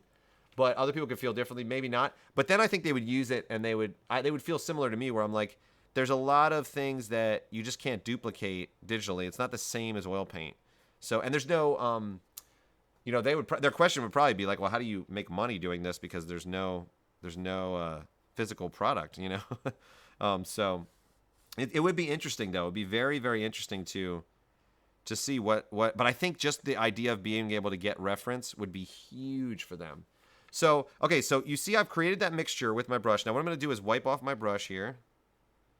And what I did was I started with something that I thought would be similar. So this background area of the Zorn area. It's sort of a gray, but it's kind of slanted slightly. It's kind of like a mixture of like warms and greens, kind of. But it's really like, it almost is like Zoran added like the yellow ochre with the ivory black. And so I did add some of this black, which is a little bit warmer, to cool it down and make it more of a gray. And I have a little bit of green, but this functions as a little bit more of the warm color, the Mars, transparent Mars red. Now, it was a little bit dark when I put it down, right? So now I'm going to adjust that. I'm just going to touch the white, come in, and now let's see if we're where we need to be. Now, I have to keep in mind that I've got to keep in mind that what's on the canvas already is going to be like, is going to interact with what I put down. So what I put down on the canvas, it's like I can't just say like in Photoshop, well, I'm just going to put this down. It's 100% opacity. And it just goes boom and goes right over it. If I've got white and I put this down, like look how bright this is when I go right here. And then when I put this down, it mixes with what's there. It gets darker, right? So it's not as light as it was here. So I have to compensate for the fact, I have to know that there's mixing that's going to happen here, and there's mixing that's going to happen on the canvas as well. So, you have to be thinking about all of that and anticipating all of that as you kind of move forward. But I know the values. I'm going to try actually I just painted on my shorts. Dang it. I knew I was going to do that. Just painted on my shorts. Dang it. Okay. I didn't want to do that. All right. After I'm done, I'll go. I'll try to address that. I'm going to try to darken this. Yeah, I'm going to try to darken this. Hold on. This a little bit. I'm going to drop down the brightness a bit so you can see it a bit more like I see it. I think that's closer to that camera. I think that's closer to how I see it. So let's try that. The perils of being a painter, I know. Dang it. I wore like white shorts and I was like, I'm going to probably, or like gray. I was like, I'm probably going to get something on. I kind of knew it was going to happen. Dang it. It's all right. I can probably get it out to a lot of it. So see how I'm like, a lot of times, like when you color pick in Photoshop, you're color picking from like a different part of the transition. I'm thinking the same way when I'm color picking from, or when I'm mixing this around on here. It's sort of the same kind of feel, it's the same sort of feel, and I'm just adjusting based on what I'm seeing there. So like if it's a little bit lighter right here, this kind of comes in, gets a bit lighter.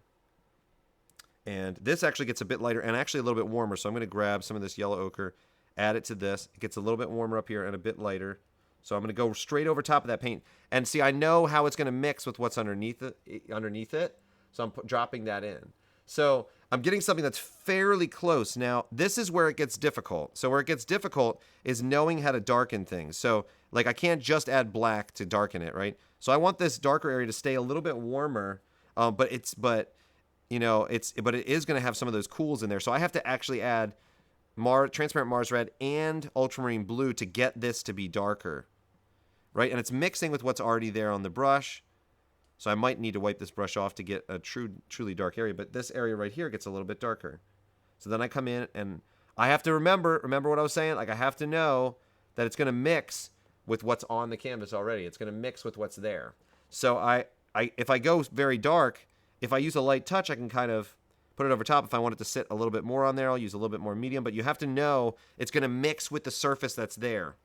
But it's okay to just go straight over top. Like you don't have to sit there and struggle with, like thinking like, oh no, I put that paint on, I got to scrape it off and do it. No, just go straight over top. If you're close with the mixture, especially at first, it's okay. Like you'll find that it's okay. Now this section here gets a little bit warmer. It's still sort of a desaturated color, but it's definitely more like red, like a rusty red or whatever. So it's closely related. So what I'm going to do is grab this paint here and bring this into this mixture. Now there's not enough there, so I'm seeing that it's a little bit, like there's this very thin layer of paint there. So what I will do is, and I added too much black there. So see, this is the thing, I added too much black. So now what I'll do is go in with this warm. I wiped off my brush and then slowly start You know, kind of pushing it that direction. It's a little bit warmer though. And then let's add a little bit of white to see where we're at. Just on the edge. I don't want to mix the whole thing in. Let's see where that's at. I'm not sure exactly where that's at, but let's see. Nope, it's too cool, so that's fine. So now we'll just grab a little bit more of this. I wiped off my brush in between there. Up like this. Let's just keep it fairly warm. And mix a little bit of that new warmer color with what I've got here. So you see it's very sort of interactive. Like, you're not going to be... there are people that lay out their whole palette and totally just, you know, like pre-mix every single color, you know, every single color that they're going to use and all of that. Like, they just pre-mix it all and feel really confident doing that. I don't like doing that. I feel like that sort of, I need to sort of engage with what's happening there and then adjust. So look, this center area here is a little bit warmer. Then it gets a little bit darker around the ridge of that. Like, so around the ridge of this, it gets a little bit darker. So I could probably get even a little bit lighter with this. So look, this looks very light. Like, you can see this yellow looks very light. But as I put it here, it will mix with what's on here. See how it darkens it down? So you can mix on the canvas. You can mix, hey, Starscapes. Thank you. Thank you for the subscription. And you know, you can mix on the canvas, you can mix on the palette. There's different. You have to think about it that way. It's very dynamic that way. It's going to, you know, you're gonna have to have time to adjust to that because that's a totally different thing. But you have to be ready for it. You have to be ready for it, and you have to be aware that it's coming. You know, and know that it's coming. So we've got some darks over here. I'm gonna take that and kind of drop that in. It kind of is like this weird, you know, rough sort of dark area that's over there. Now I want to come back and I just want to bring this up to the edge. So I'll grab that color and sort of walk it into that. There's a little bit more of a dark. I'm going to grab some of this darker color that I just used. There's kind of like these, like, they're very faint. That's a little bit too strong. There's a kind of these faint. Hey, thank you for the cheer. Thank you very much. Hype train. Yeah. Thank you very much. Yeah, so there's these, hey, uh-oh. Thank you guys. You guys can see, remember anybody that was here at my demo yesterday, I was telling you that I trained at an MMA gym. That was the first day I was there, and I was like, they were like, you want to spar? I was like, yeah, let's spar, and that was me getting punched. So I thought that was the best. I've had that for years on my, on my thing. I was like, if you want to see me getting punched, just you know, subscribe and you can see me getting punched. But yeah, you have to think dynamically like that. Like, the surface plays a role. So the surface has a mind of its own, and you're mixing with the surface, not just color picking and putting it down. And so you can get really nice transitions and stuff because of that. Now, immediately what I want to do is I want to go to that newspaper because there is some cooler areas down here that I want to hit. Yeah, this is still dark, but it's definitely pretty cool down here. I'm just going to kind of drop this in a little bit. There's some other things that are showing up there, but let's go. Like, this is actually a little bit more gray down here, so let's put a little bit of that in. It's a little bit more gray. Yeah, like this is a little bit more gray. You know, and this actually on where I'm looking, it's actually a little bit lighter. This section actually went a bit too dark with this, so I'm going to bring some white in, add it to this. I'm going to add just a bit more, I'm just going to touch to the medium and add it's a little bit lighter and it's a little warmer, so I'm going to grab from this. I'm about to scrape this off and I need to redo some of these mixtures, but in the meantime, I'll just drop this here. So it's a little bit lighter, a little bit warmer. That's how I see it on my reference on my iPad over here. And then there's some yellows and stuff, some interesting yellows that are showing up, like it's almost like a straight, you know, yellow ochre or something that's kind of showing up there. So I want to get that newspaper now. Now, if I use the same brush for that, I've been doing a bunch of darks with this, right? So I've been doing a bunch of darks with this. You know, I've been putting in darker areas here, and if I try to use a brush that is lighter, it's just going to kill things. Like it's going to be really hard to do it because it's like fighting all the paint that's left over in the brush.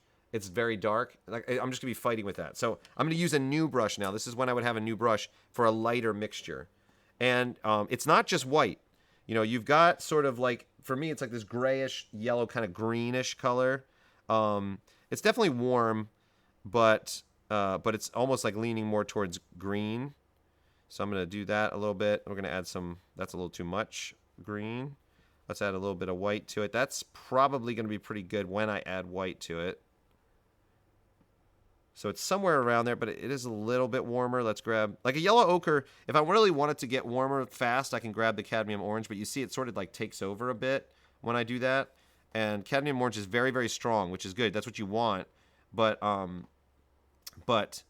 you know, you want, when you want something to be strong, it's there, but that's why I'm not reaching into that.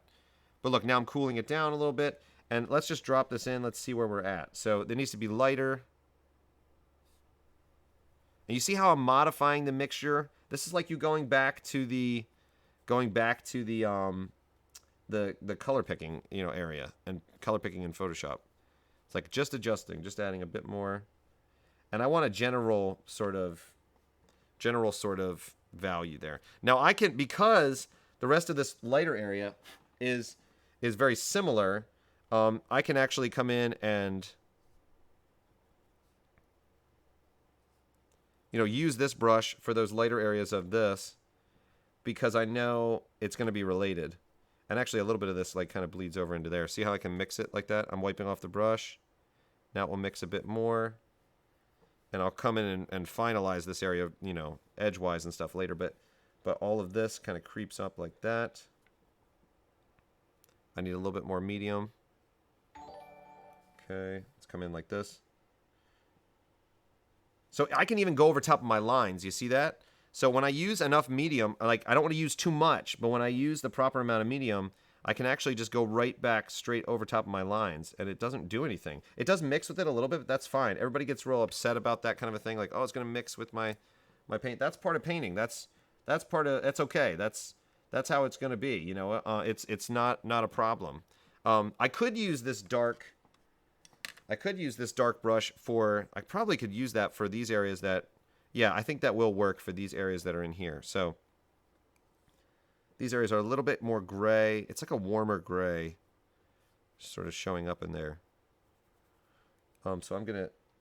It's almost like a. Yeah, that's too blue. I need like a warmer gray. It's almost like a green. And so that's why I use Mars red instead of. I'm sorry, Mars black instead of ivory black. The reason I do that is because Mars black actually is a little bit warmer, and when it's a little bit warmer, it actually helps. It helps with mixtures like this, because a lot of times ivory black just gets too cool for me. Now I want to evaluate this and say, like, okay, how does this compare to, you know, the other areas around it? Is it very similar to what's on there on the original? You know, what am I getting here? So like that, and I can come back and I'm gonna make adjustments, but I want to get as close as I can.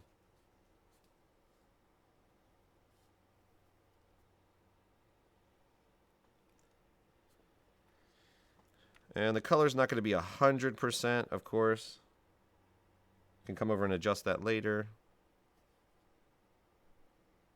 But that's the exercise. That's why you do this. You know, you do this to try to get as close to the color and to try to get as close to the exact mixtures as you can. You know, very rarely is it going to be nailed and just be dead on. But that's what you try to work towards. You try to work towards just getting as absolutely as close as possible. So now I've got that area down, so I can take this lighter area, this lighter brush, and get these other areas. Use a little bit more medium. The paint's getting a little bit sort of sticky and stodgy, and I just barely touched it to the surface. I mean, I just barely touched it of the medium. I touched it just barely to the surface of the medium. See how I can paint over top? Because there's medium on there, I can paint over top of this edge like that, and kind of dig into that. So that's very, very helpful. It's a little bit cooler. I just want it to be a bit cooler. So I'm grabbing from that pile that I had just to cool it down a bit more. And that area, see how it didn't end up being as bright as I thought. So now I'll grab, you know, that pure white, mix it a bit with this, but add a bit more medium, use a light touch, come over top, and then when I added just a tiny bit more medium and used a light touch, that paint sort of sits on the surface there and doesn't blend as much, and it's a little bit brighter there, which is great. That's exactly what I want. So a lot of times, like, the medium is the thing, like adding a bit more medium is the key thing that people need to actually be able to lay down that stroke properly. And people say never to use straight white. I don't agree with that, because the reason why I don't agree with that is because some people say don't use that, is because when I put it down on the canvas, it mixes with what's there. So I don't really ever have I'm usually painting wet into wet is what this is called. Like, see how I'm keeping this white separate so it will stay sort of pure? Because I want to come over like this and adjust this. And very, very light touch with this. Very light touch. If I have the right amount of medium, I can come in and get this to be right along that edge. Then right here, it will mix with what's there underneath. And then as soon as it starts mixing with that, I've tainted this brush now. So I got to wipe it off. Got to come back. You know, keep this mixture clean. And you can see sort of, you have to be really aware of all that, because it can go south real quick if you're not paying attention, and things can get sort of, like brushes can get sort of contaminated. And so we're getting there with this. I will finalize this stuff later, but we're getting there. This has just a hint of, it's a little bit cooler in this corner, a little bit darker, a little bit cooler. And actually I can sort of pull from that area to bring it over to make that a bit darker. I kind of pulled from this darker area. Okay, like this. That's too dark. That's fine. I'm going to go back with this brush, go back over it with some lighter paint. Yeah, and I'm talking a lot about this because I want you guys to sort of get inside my head and understand what I'm thinking while I'm doing it. So I'm trying to talk about everything that I'm thinking about. Okay, so this goes here. Comes through. I need a little bit more medium to get that to sit. And here's those darks I was talking about. Look at that. I can just make them sit flat like that. It's so good. Those kind of brushes are so, so good. A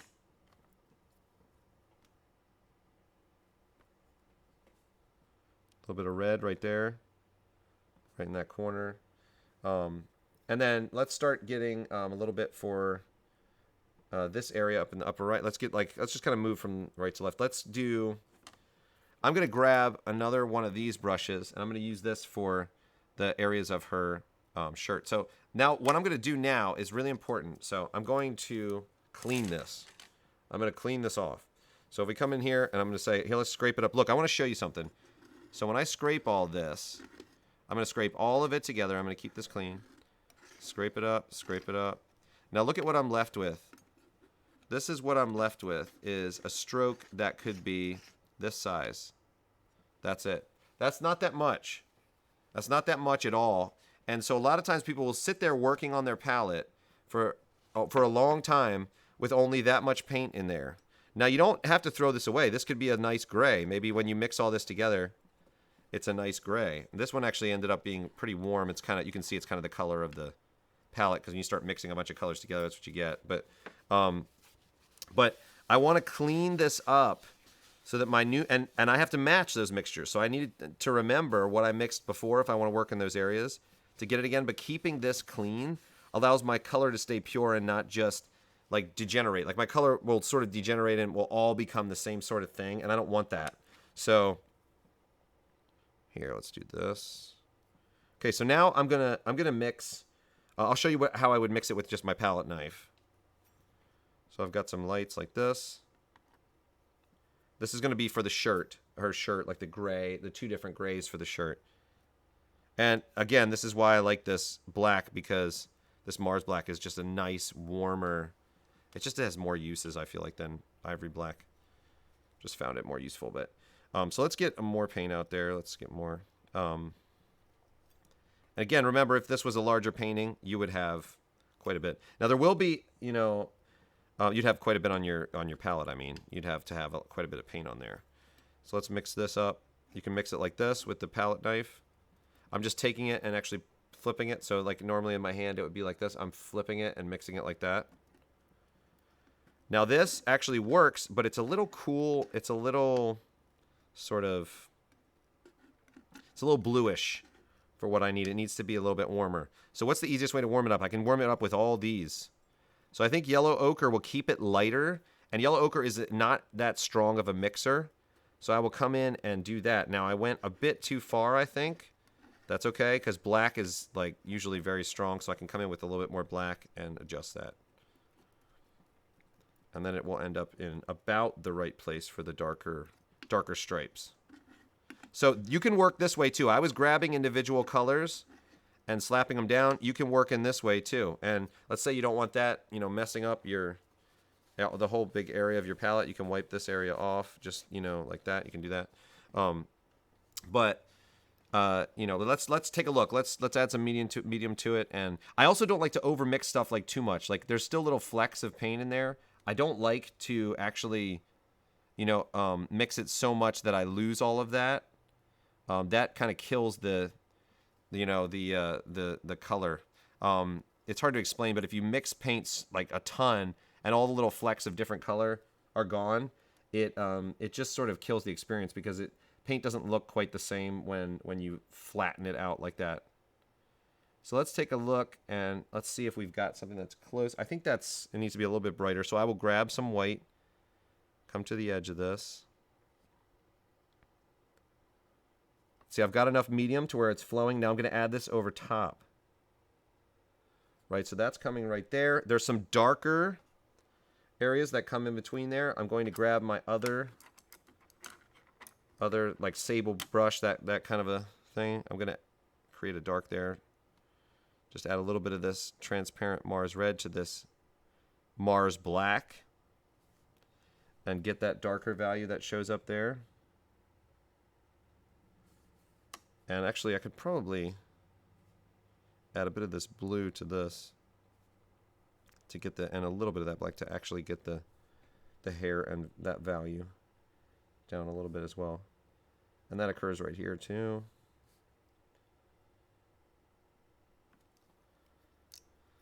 So, you know, I'm not like I said, I'm not gonna be getting crazy detailed. So I'm not gonna be worrying too much about all the individual stripes, like the smaller ones.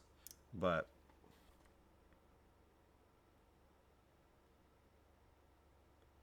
let's just get that up there. And let's go here, get this stroke. Let's go a little bit lighter. For the stroke, I need a tiny bit more medium. Again, you see, when I need the paint to flow, I'm just touching it to that medium and getting that in there. Now the next stripe needs to be a little bit darker. I'll wipe off this brush, add a little bit of this darker mixture, add it to that. You know, adjust it like this. Come in and place that darker one. And hopefully that's closer to where we need it to be. That's closer. It's not quite right, but it's almost there. But then look, so the drawing isn't quite right on that. Like the drawing's a little bit off. That's fine. I'll carve it out with this next stroke. And if I have enough medium on there, if I don't want it too much, but if I have enough, it will cut into that stroke that I made. So I can come here and go over top of it, and I can that was a little bit too much medium. Got a little bit thin there. But that's okay. We'll work with it. Then we've got a thinner area for this darker stripe right here. Let's put that there. Okay, I just want to catch up with you guys, make sure that I'm not missing any questions. You know, like this, and then you've got so you've got that darker area in between. It's like, this needs to be a little bit lighter in between these two. Actually, I can always paint back over it. That's the thing. A lot of times people feel really nervous about this because they feel like they don't know how to paint back over it. But you have to consider what it's mixing with. So I need to go extra bright here, knowing that that's going to mix with that. But that's okay. I can do that. and go back knowing, okay, like here I need to go a little bit darker because I know it's going to mix with the white that's next to it. But I can always go back over it. There's always that option. Especially when it's wet, you can do that. So we'll go here to the shoulder. We've got this mixture that's here that kind of comes in for the shoulder, and let's go there and then here. This is a little bit lighter. Let's go down. That's a little bit lighter, so I'm going to add a little bit of white, and then I just need to add a tiny bit more medium to get it to sit on the surface. And then over here is actually sort of like a darker warm color. It actually is more, it's a totally different, like almost unrelated color on this side of the, it's actually a little bit lighter and warmer than that. But see, a lot of this comes down to what I'm doing on the palette. Like that's the part that you have to overcome. That's the hard part to overcome, honestly. Like that is the hard part. Because it's just, I'm going to get a different brush as well. I'm going to get, here it is. I'm going to grab another one of those like sable brushes or the mongoose hair brushes, and I'm going to get this dark that's on this side. Okay, let me see here. Let's make this side a little bit dark. It's a little bit warmer. It's not quite as dark as I've got it on mine. It's sort of like that. Let's see here. Let's go a little bit more towards the grays with this area is kind of similar to her shirt up in here. I'm just going to drop this in because it's very similar. It's very similar to her shirt, and then we've just got some areas that are a little bit lighter. Like kind of showing up on there. See, I can go over that. I can grab that paint. It will mix with what's on there, but I can go over it. I can even go over it with a dark to get that sort of dark blob that shows up there. Look. Like that, see? If I've got enough medium on there, see, I'm holding my brushes too, like this. I'm just holding them so I can access them all. I do that as well while I'm painting. You know, and you know, you can work into a surface a lot more than it's a physical surface, so you can work into it a lot more than people think at first. You can, you know, sort of carve into it, put stuff over top of it, especially while it's wet. You can totally do that. This gets darker. A little bit cooler here. And I actually think, you know, I know everybody was talking about like how small, you guys were asking questions about how small this is and how to do it. I actually think it's harder working small like this. I think this is actually much harder than, if I could paint this large, it would actually be much easier. So, you know, it's actually difficult to paint something this small. It's hard to see what you're doing and, you know, and all that, but it's actually easier to paint larger. But I'm just going back over, now that a little bit of the medium has, you know, dried slightly on these areas. It's still wet, but it's dried slightly. I'm going back over this to just get some areas of the newspaper that will be a little bit brighter. And I just need a touch of medium. And I jump around a lot because I like to stay fresh with where I'm looking. So I jump around quite a bit so I can stay fresh like that. This is just, I'm going to be very careful as I drag along the edge here to get the edge of the paper like that. There's a little bit up here too. And I want that to sort of bleed down. So I'm going to wipe the paint off this, have it bleed with the paint that's underneath, and create that transition. And it's going to mix with what's there on the surface.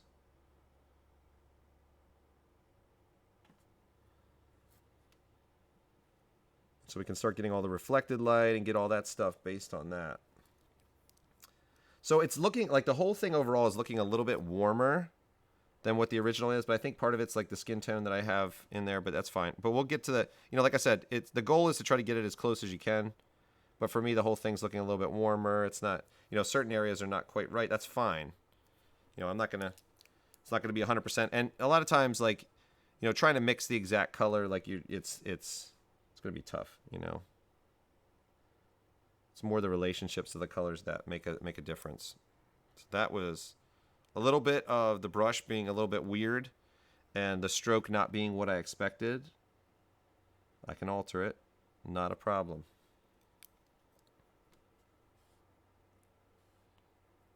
Can alter that quite a bit. So that gets actually a little bit lighter in there. I'm going too dark. So I'll mix that with what's there. This gets a little bit lighter, but it kind of blends and bleeds into there, right there. So I need more. See how I'm blending it on the surface? I'm blending it on the surface there. Now I'm going to be more careful this time when I place these darker strokes. I'm going to actually just do it very gently and place it right. Oops, I need a little bit more medium. And that's the thing about oil painting too. Like, sometimes you don't know what you're going to get. Like, you're going to get a stroke that surprises you sometimes. And when it does surprise you, sometimes it's really cool. Sometimes it's actually like you put down a stroke and you're like, that actually looks awesome. And I didn't really even intend that 100%, but it looks awesome. And you can stick with it, you know, because it just looks cool. Okay, so let me see what you guys are saying.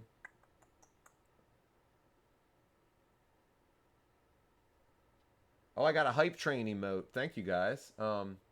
When doing bigger paintings for studying too, is monitoring brushstrokes and economizing them so much. One of the yes. So the question basically was like, do you want to economize your brushstrokes? Yes, I think 100%. And I the reason why I think that is really just comes down to, I think the simpler a statement you make, the more it will resonate with the viewer. And so there's two different sides to it, I think. Like, the first side to it is the simpler the statement, like if everything, like the painting and everything looks simpler, it's going to resonate with the viewer. Like, they will be able to understand it more. But also it creates that experience for them where they have to, like, if you have looser strokes and you have more economy with your brush strokes, what happens is they have to fill in the gaps. So you're hinting at the information that's there in reality, but they've got to fill in the gaps with like oh, this edge does this, you know, and or it's you know, you're almost like tricking them into thinking that it's 3D, but they have to connect the dots in order for it to really, you know, look 3D to them. You know, and you know, like when you go see Sargent's paintings and you walk up to his paintings and they're very, very, very loose and then very realistic when you step back, there's like that experience where you're like, you know, you have to, there's areas that are super simple and you have to connect the dots, but he's taken the important areas and focused on them, and the other areas he's left very loose and very unfinished.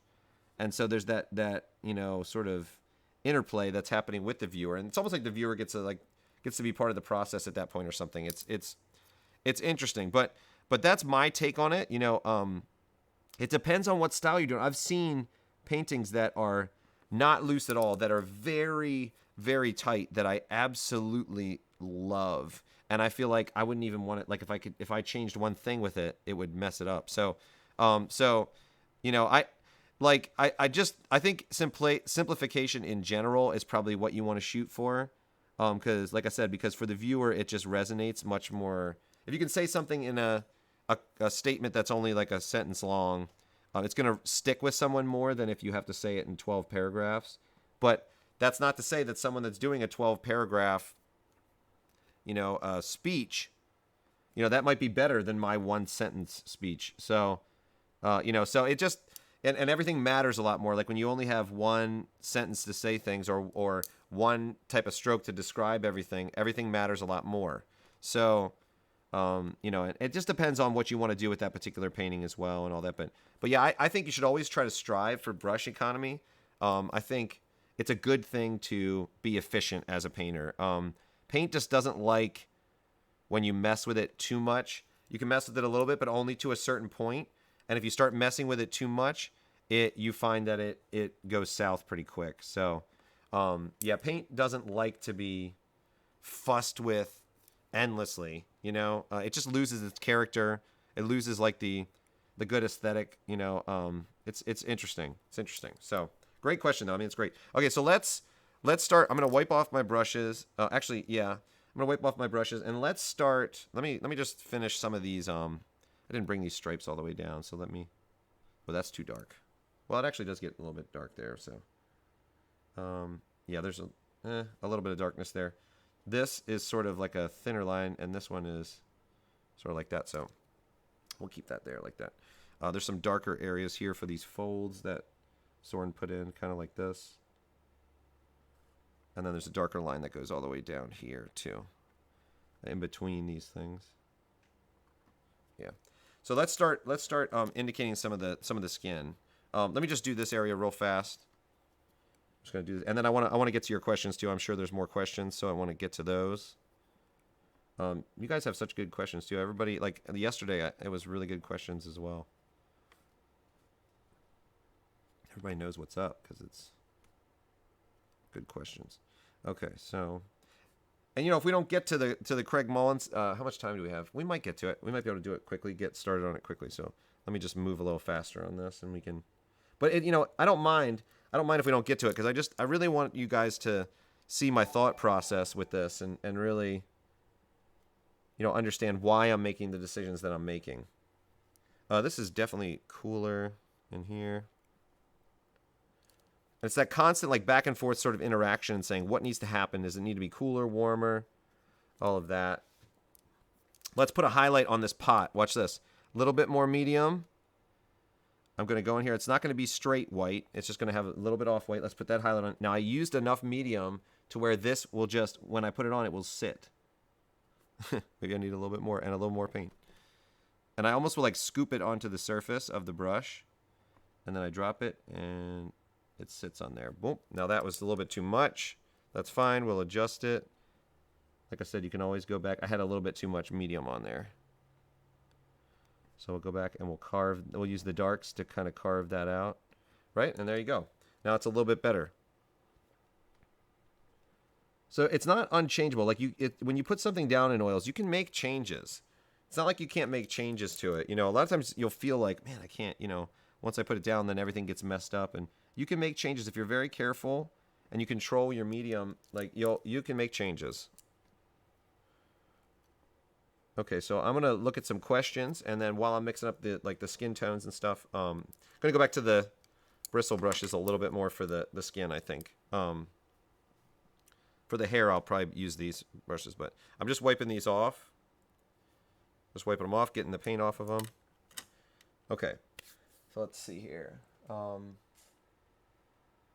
When doing a bigger painting, yeah. Oh, we talked about that.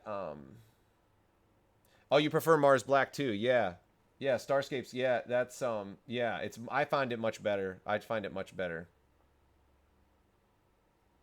What's up, Johnny Bravo? Claude, yeah, I'm back in oils. Let's see. Prague Power. Wouldn't it be easier to put the light gray in for the shirt and work in the darker stripes afterwards? You could, but what I've found is actually I like putting in those strokes exactly how they are first, like value-wise, trying to get them as close as I possibly can. And obviously, I'm not trying to stick like super close to the drawing here. Like, there's actually I'm missing a dark one or whatever. There, I have to adjust that, but I could do it right now real quick. But I've found that like actually just trying to mix it is a little bit better because what happens is if you do it that way, the way you're describing, what happens is that you get to a point where every stripe then becomes the same. And so you use the same mixture for all the stripes. And that's not necessarily the way it is. So in a lot of times when I'm painting, I give myself I mix each individual one because like I said, this side over here, I'll show you what I mean. This side over here, like this side of the shirt was actually a warmer color and value. It's like pretty warm over there. So that's a completely different mixture, even though it is part of the shirt and stuff like that. That's an extreme example of what I'm talking about. Like that is, you know, just an extreme example. But these other areas, sometimes they change. Sometimes the stripes change. Sometimes they're a little bit more cool, a little bit warmer, depending on the area. This isn't too different with that. But also I've found that painting a dark over a light is really difficult. Like it's very difficult. Like painting a light over a dark actually is, you can like kind of drag it and it will work somewhat because you can always carve back in. But doing the opposite, I tend to just want to lay them next to each other and do that because it makes things much easier. But it depends on the situation. I think it just depends on the situation, like the order that I would do things in, and you know all of that is very dependent on that. But I do like to give myself the opportunity, like I said, to put down a mixture and put down something like, and not assume it's the same as everything else next to it. I sort of interact with each one individually, but it might be more efficient to do what you're saying. I think that might be more efficient. So, yeah, I mean, it depends. Like those kinds of things, it's really down to how you want to proceed and how you want to function. And all of that is open for, interpretation for sure. Like the way, like the order that you proceed to do certain things, it changes the outcome. It changes the outcome quite a bit. So, okay, let me look at some other questions. Let's do some skin tones too. Yeah, and it would smear a little bit. Yeah, like Lynn, that's true. Like you get some smearing that happens. Hey, thanks. Good. I'm glad you guys are liking the way I feel like I'm talking a lot, but I'm just hoping that it helps you with the thought process. Hey, Nicholas, the first thing you ever watched on Twitch. All right, good. There we go. It's not Fortnite. It's not whatever. It's painting. Do oil paints dry when they get darker? Good question. They do slightly. Slightly. Not as much. Well, it might be the same as... Actually, no, I don't think it's the same as acrylics. I think it's a little bit less pronounced. Acrylics, they do dry a lot darker. Oils do dry darker, but I feel like it's a more predictable way that they're drying. And you can actually take your medium over top. You can get a clean brush and just grab some medium and like work it in. This is all red right now because I used red, but work it into that surface, like just over top of it. And you grab your medium and do that. It's called oiling out, and it gets it back to that original value, like that deep dark. And the colors start to come out again, and when it gets dry and sunken in, it's tough. But when you oil out, it gets you back to that. So that's definitely helpful. But it does. You kind of have to compensate a little, but it's not bad. I feel like acrylic is. I find when I use that, it's way more unpredictable. I think so. Epictetus 2, thank you for the subscription. Yes, Windswirl, many artists stream on Twitch. They do. They totally do. 100%. I want to see, make sure you guys, I got a bunch of people tagged me on Instagram with the portrait yesterday. I saw a lot of cool portraits of Sam when I was doing that. If you guys do these composition studies, especially, if you do them in oils, I want to see those. Tag me on Instagram or wherever, I want to see those oils if you guys do it. Okay. When you started oil painting and began to learn about brush economy, how much time would you spend per stroke? Ooh, good question. It would depend on the painting, but a lot sometimes. So this is what it would look like. So let me get rid of this stuff. Let me just move this off to the side. It would be like this. Like when I first started painting, this is the issue. This is what I was talking about in the beginning. Like you've got to get to the point where mixing it on the palette feels really comfortable for you. And you can do lots of different exercises for that. You can grab one of those paint swatch things from the hardware store, try to match them, do composition studies like this. This is great for learning to paint what you see. And you can see I'm still off color-wise on this. That's okay. It's not 100%, but it's close. Like this family of colors is still there, but it looked like this for me when I first started. I would mix a color, go to put it down. Ugh, that's off. I'd scrape it, mix it down to color, put it, and it would be way off, like red, way more red or way more whatever. I'd mix a color, do it, and I'd put a little dab down, off. Do this, wrong. Like, it was just so frustrating because I would be going back and forth and just messing up the mixtures. So that's why I was saying one of the key things with this is making sure that you can control things on the palette. Like, if you can spend time just messing with your palette, like, okay, let me make a skin tone. How do I make a skin tone? Make a little skin tone on your palette, just right there. Just make a little skin tone. Okay, if it was a little cooler in one area, what would I do? And just you can look at a reference or whatever and just make patches of color based on that, because you'll be like, that looks way too red or that looks way too weird. And you won't know exactly how to control that. And so when you learn to control what's on your palette, that is one of the keys to getting there oil painting wise. So it took me forever, and I just put the wrong thing down, put it down, and be super frustrated. The paint would dry, and I'd be like, I have to start over, or I have to paint over this dry surface. It's crappy, and like, it was frustrating. So, oh, you can do master copies in a larger scale. If you're doing composition studies, I say keep them this size, because it just makes it easier to study the composition when it's this size. But if you are doing, if you want to do a master copy and kind of get inside the head of an artist and figure out how they worked and stuff, doing it larger scale or a scale close to how they would have done it is really beneficial. So I think, you don't want to work, infinitely small if you're studying the way that an artist functioned and you're trying to like reproduce their method. You don't want to do that when you don't want to do it in a completely different format. So you want to try to match that as much. But with a composition study, you're just really studying the simplicity like this. You're studying the simple areas and how they overlap things and how they set up their composition. Then that's a little bit different. But this is really good. Learning color mixing like this is actually really good. Like it's small. You don't have to use a lot of paint. You can see whether your mixtures are working or not, and all of that. It's a lot more. It's the same thing that you would do on a larger painting, except you're not spending as much money on the paints and you're not taking up as much space, and you can do it right here on your desk like this. And this is a great way to learn how to mix, I think. So, what's the hardest medium to recreate in digital? Yeah, watercolor, I think that's probably the hardest.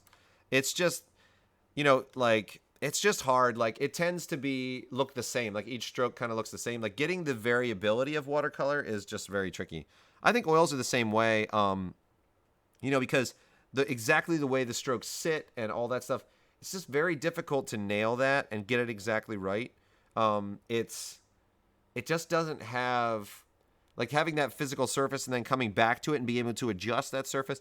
I haven't found anything that really duplicates it. So I consider digital a different medium. Like, people are like, oh, it's better in oils or it's this. It's not better. I don't think one's better or one. It's just there's different considerations and it's just a different medium. So for me, I treat digital like I have no problems. Like, if I'm doing like a concept type of thing, like photo bashing in digital or painting over top of like a 3D object, or something like that. I don't have any issue with that in digital because I'm like, digital is its own medium and it just depends on what you want to do.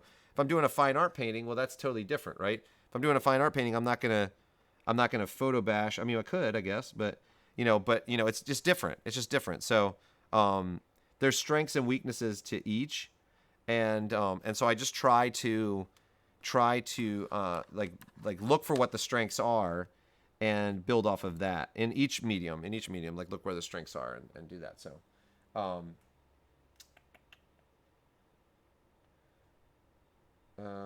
who is using first time oil, what do you suggest for them? Yes. You waste less paint, using this particular method. Exactly. But for somebody that's just starting out with oils, what I would say is, everybody's going to be used to drawing, right? So everybody's going to be used to drawing, and so drawing makes sense.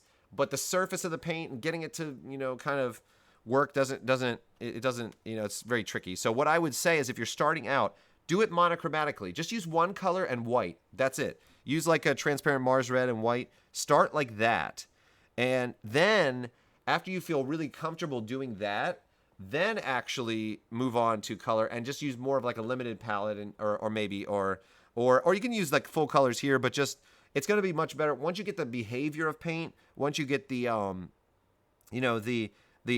of feel for paint.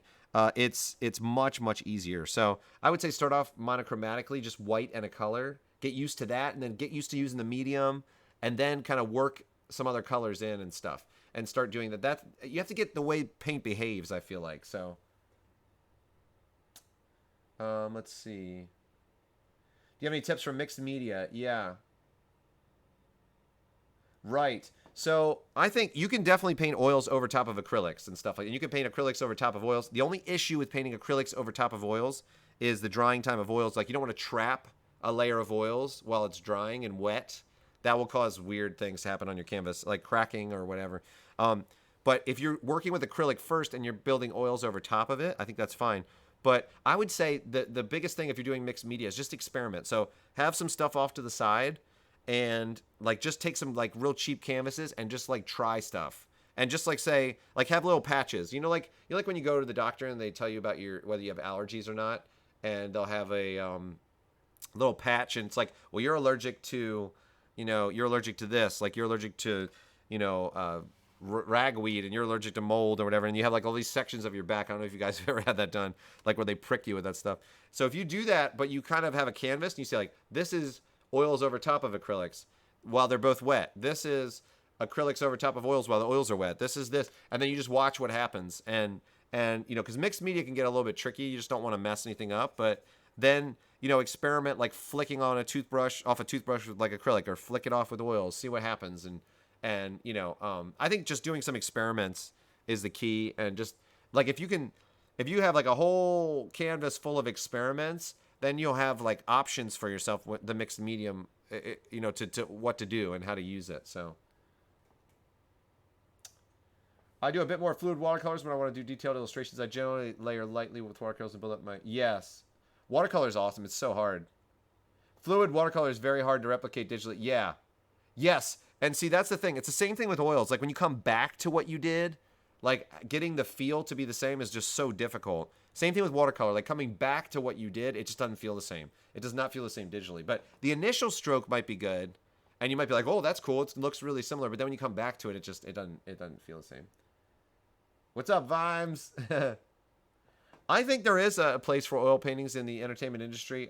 Somewhat of that industry. You have Greg Manchess painting in oils. He's rocking those old Hollands, painting in oils. Somebody stole his oil painting actually at the last the demo he did at the last Lightbox, not this like previous year, which is crazy. But yeah, I think there is. I think anytime you're under a deadline and you've got to, get concepts out and you have stuff like that, like I think it's going to be tough to kind of sway your art director into letting you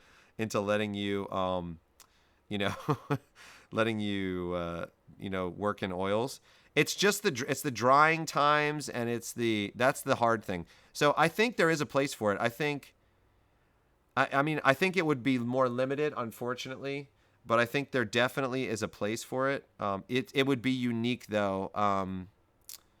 I don't know. I mean, I would like to actually see like something come out, like even like a Pixar film that just looks traditional, sort of, I don't know. I think there could be a place for that, but yeah, I don't know. I mean, I don't think in the pipeline of a team, that in the pipeline of a team, you're going to have much place for that though. It's too slow. It's too slow. And I mean, you can see like here, I'm working on this stuff and dropping in these colors and values. And it ends up being a little bit slower. It definitely has a very specific like aesthetic. So I think if you were looking to duplicate that aesthetic, then that might find its way in. But yeah, it would be tough.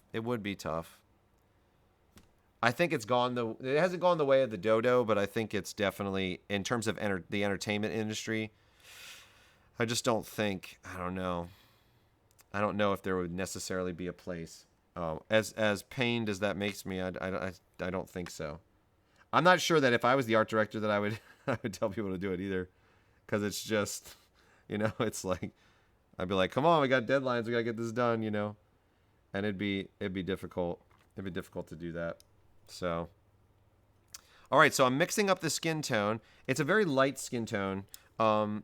It's not it's not even starting from like a mid-range. It's just a very, very light skin tone. But these darks in the ears are very, very warm, and definitely very red. But it's almost like I need to add a little bit of cadmium orange. You see, I just add a touch to get these warms that are here in the ear. And I'm just going to put them in roughly, and I will paint around them in a little bit. But I do want the darks still indicated here. Let's grab some of this for the darks. There you go, and this kind of carves in underneath the ear. back here. Like that. And then this is actually dark enough to where it actually starts to bleed. It like comes out of this shadow and bleeds up into here. So you see I put down that skin tone, and immediately after I'm putting down that skin tone, I'm you know, putting down the shadows. Now I'm just going to paint into this. I'm going to try to keep like the shape of the face as much as I can. You see I have a very large brush. It actually gets a little bit cooler in the face. Like Zorn got a little bit cooler there. It's actually a little bit more gray, a little bit more cool, and actually maybe a little bit more yellow or something there. So I'm going to actually make that pretty cool. And I'm going to cover up what I had there because I don't think I'm going to find a good way to sort of preserve those areas of the face. That's fine. I'll come back in and work wet into wet and adjust that. Because it's going to be a little bit tricky getting that stuff in there. But coming back to these cools, I need a little bit more green. So I'm trying to match this now, what I did before. A little bit more warm. And come in here and, you know, bring this into the shoulder a little bit further. So you see, I've always got to, like I'm going back to those other areas because I have to carve out the shape of this by bringing this in a bit. Right, so now I've got that a little bit closer. But there's darks that are showing up in here too, so I want to establish those darks. I think there were some other questions too. I want to make sure I cover those for you guys. This is definitely pretty dark in that collar. See, it's very like sort of an organic. I have a very like sort of organic mixing method. I definitely, you know, sort of, I like to mix on the fly, and it takes a bit to get comfortable with that, but once you're comfortable with mixing on the fly like this, it's much, much easier, because you're mixing almost each stroke individually, and it helps to work that way. It's not belabored. Like if you have to like take the palette knife and mix out pools of color for every single little area that you're, you know, addressing, it's not going to work. Now look at like around her mouth, like to the right of her mouth. You can sort of see like it's hard to maybe see on there, but there's a little bit of a red, just a hint of like a red that's showing up there. I'm going to grab a little bit of this, add it to the edge of this, and get a little bit of that red in there. See, I'm using a large brush. It's fine though. Using a large brush, that's fine. It's kind of carving in there. And the mouth will come down here. I'm going to grab this background and carve out the face with that background. See how that brush allows me to do that, which is great. Now I will switch to a little bit of a smaller brush. I was using the larger brush to get that face, but I'm gonna lighten this a bit, and I'm going to carve out this part that would be there for the nose. I'm going to carve into that. See, with the proper amount of medium, I can even go over top of that paint I just laid down. And the face is really small to me, so I'm not going to try to, like, you know, it's very small. It's like probably like not half an inch, but it's pretty small. but so I'm gonna try to indicate some of the stuff that's going on there, but here, let's go. Let's wipe this off. And I've got both of my brushes that are bristle brushes are have dark values on them, so I'm just gonna put them in the medium and wipe them off a bit, and then I'm gonna, you know, use them for the lighter areas now that I've wiped them off a bit. Okay, so we've got that. She's got a bit of a lighter patch on the forehead.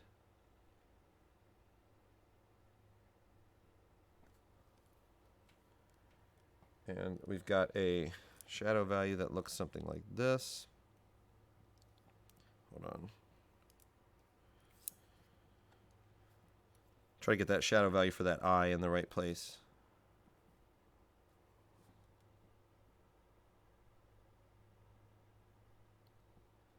You know, and there's a spot, like, it kind of is, you have that lid there. And so you have that sort of thing happening, but you have the eyelid and you have the darker area that's underneath. So I just want to get enough paint to actually get that darker area underneath her eye. That shadow underneath that lower lid. I'll see if I can get that indicated. I'm going to use the corner of this brush to actually place that. I just have to be careful. This is a bit surgical. And now, see, look, that's not 100% right, correct? You know, so I can come back in and adjust it, right? So now we've got that. Now it's not, you know, dead on. That's fine. I don't, like I said, I don't want it to be like I'm painting with a one hair brush kind of a thing. I'm not, that's not the point of this. But we can get fairly close.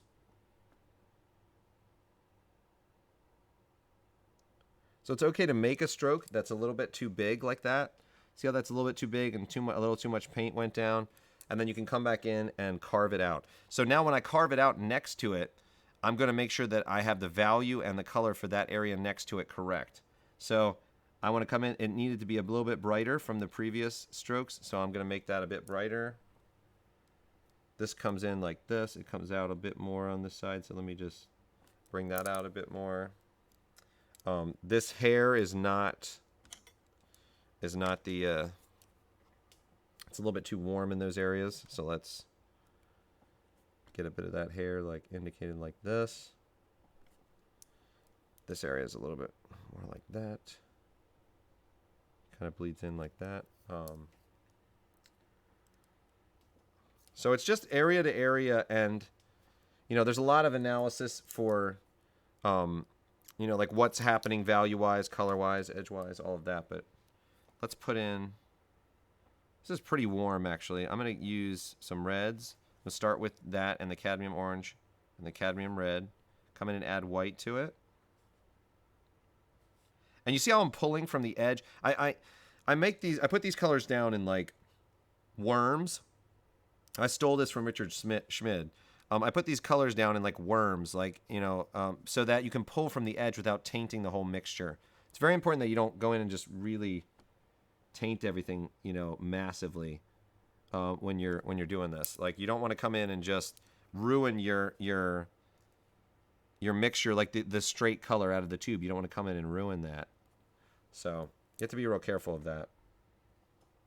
Now this is, I'm going to grab a little bit more red. It's pretty red. That ear. And drop that down, put that in. A little bit more like that. This skin tone carries over into the shadows a bit more, up into here.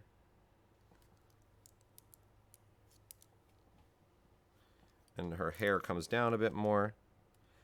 Again, we're just dealing with it generally. We're not trying to, not going to be able to, it's very small, so we're not going to be able to match everything 100%. But we try to get the same sort of feel. Okay.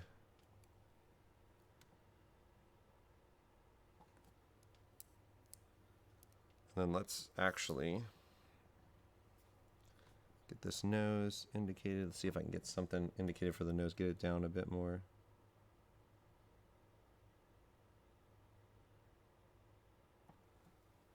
And like I said, you don't want to get sucked in on a composition study. Like, you don't want to get sucked into like the details, and I'm starting to get like where I want to correct it, and so I'm gonna have to pull back a little bit because I don't want to start focusing on that. And I want to try to like, I'll try to like plow through the I'll try to get the Craig Mullins one and just like try to plow through it pretty quickly. This is too dark for that upper lid, and it's too big, so that would get corrected and adjusted. You know, and then we would drop in the pink. There's definitely a pink that's showing up. This alizarin is great for making pinks. You can make wonderful pinks with alizarin like that. I'm going to place that with this. Let's grab some alizarin, add some white to it, and it just makes beautiful sort of pinks. It's really good. That's a little bit too light. Let's go a little bit darker. And you can see, just like, you have to use a light touch. using a little bit too hard of a touch is going to really kill things um, and make it odd. But again, we're not trying to.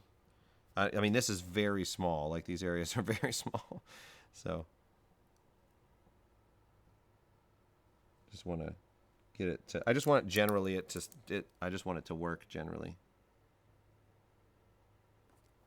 And that's fine. I might even just leave off the, I might even leave off, like, the mouth is so small, I might just leave it off. Because that way we can get moving on to the Craig Mullins one as well, so you guys can see a little bit of a different color scheme.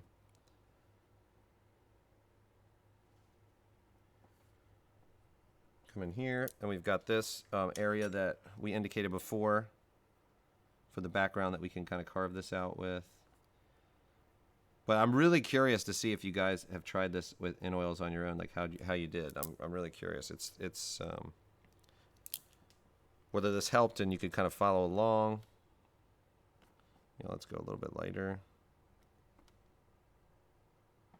There we go. So let's get a little bit more of the shadows on this hand, and then we can sort of move on to the next one, and I'll get rolling on that pretty quick. Okay, here. And you guys have sort of thought through my process with me, and so then I can just sort of hit it hard on the Craig Mullins one. We'll get as far as we can.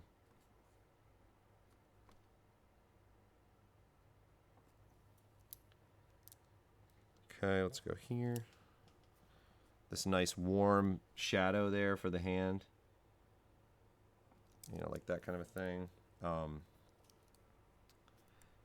Yeah, if you want to lay paint over top of something, like I want to make a line right here for this shadow, like for the finger, I'll use a little bit more medium with my paint, just a bit more, and it will sort of sit on the surface. But when you do that, you lose a bit of, like, you can't go back to it. So when the paint is a little bit more liquidy like that, and you go back and you put that down, you can't go back to it as easily at the second time. So if you use a little bit more medium to drop it down and it adheres a bit better and works better for you, that's fine, but you just know that you can't, like, you kind of have one shot in that area to nail it, and then you have to wait for it to dry a bit.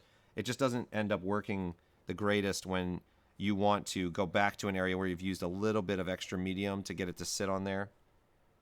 Doesn't always work when you go back to it, so.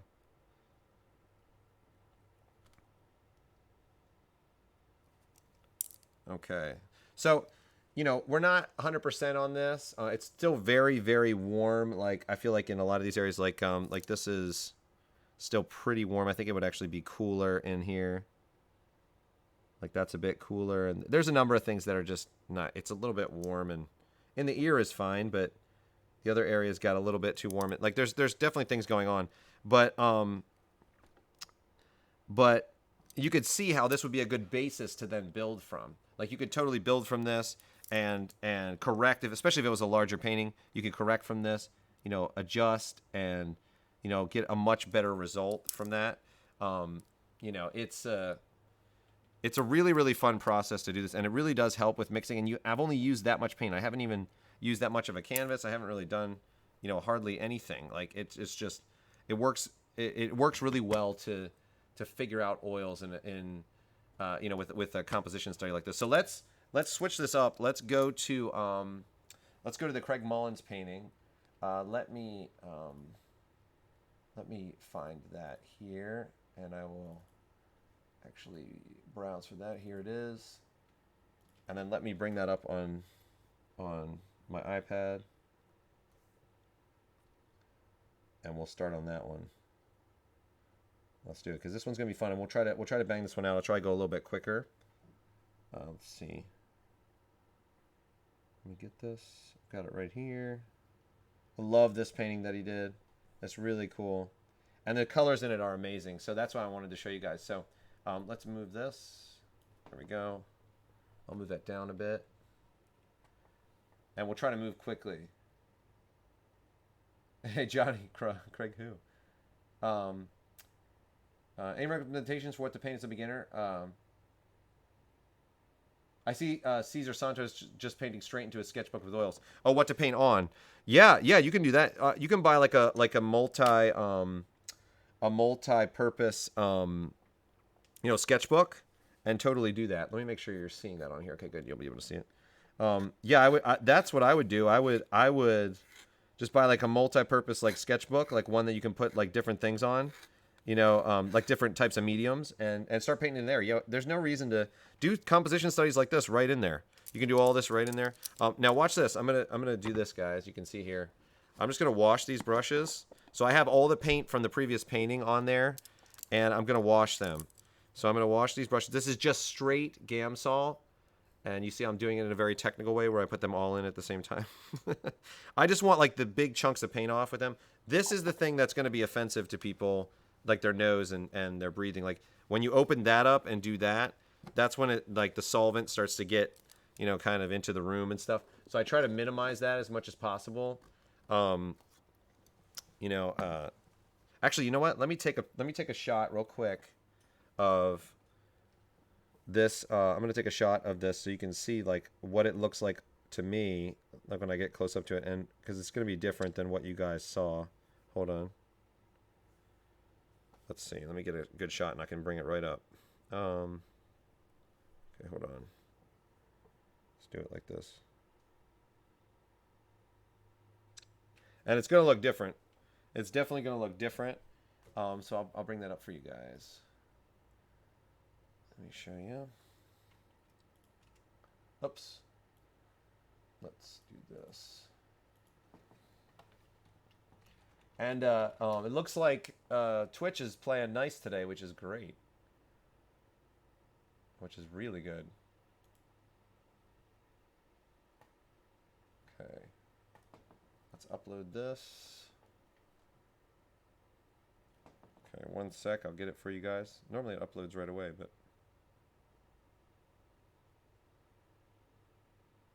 Okay. Let's add this. Okay, got it. I'm going to bring this in for you guys. And I'll show you as I'm modifying it. Here you go. You can see what I'm doing here. Okay.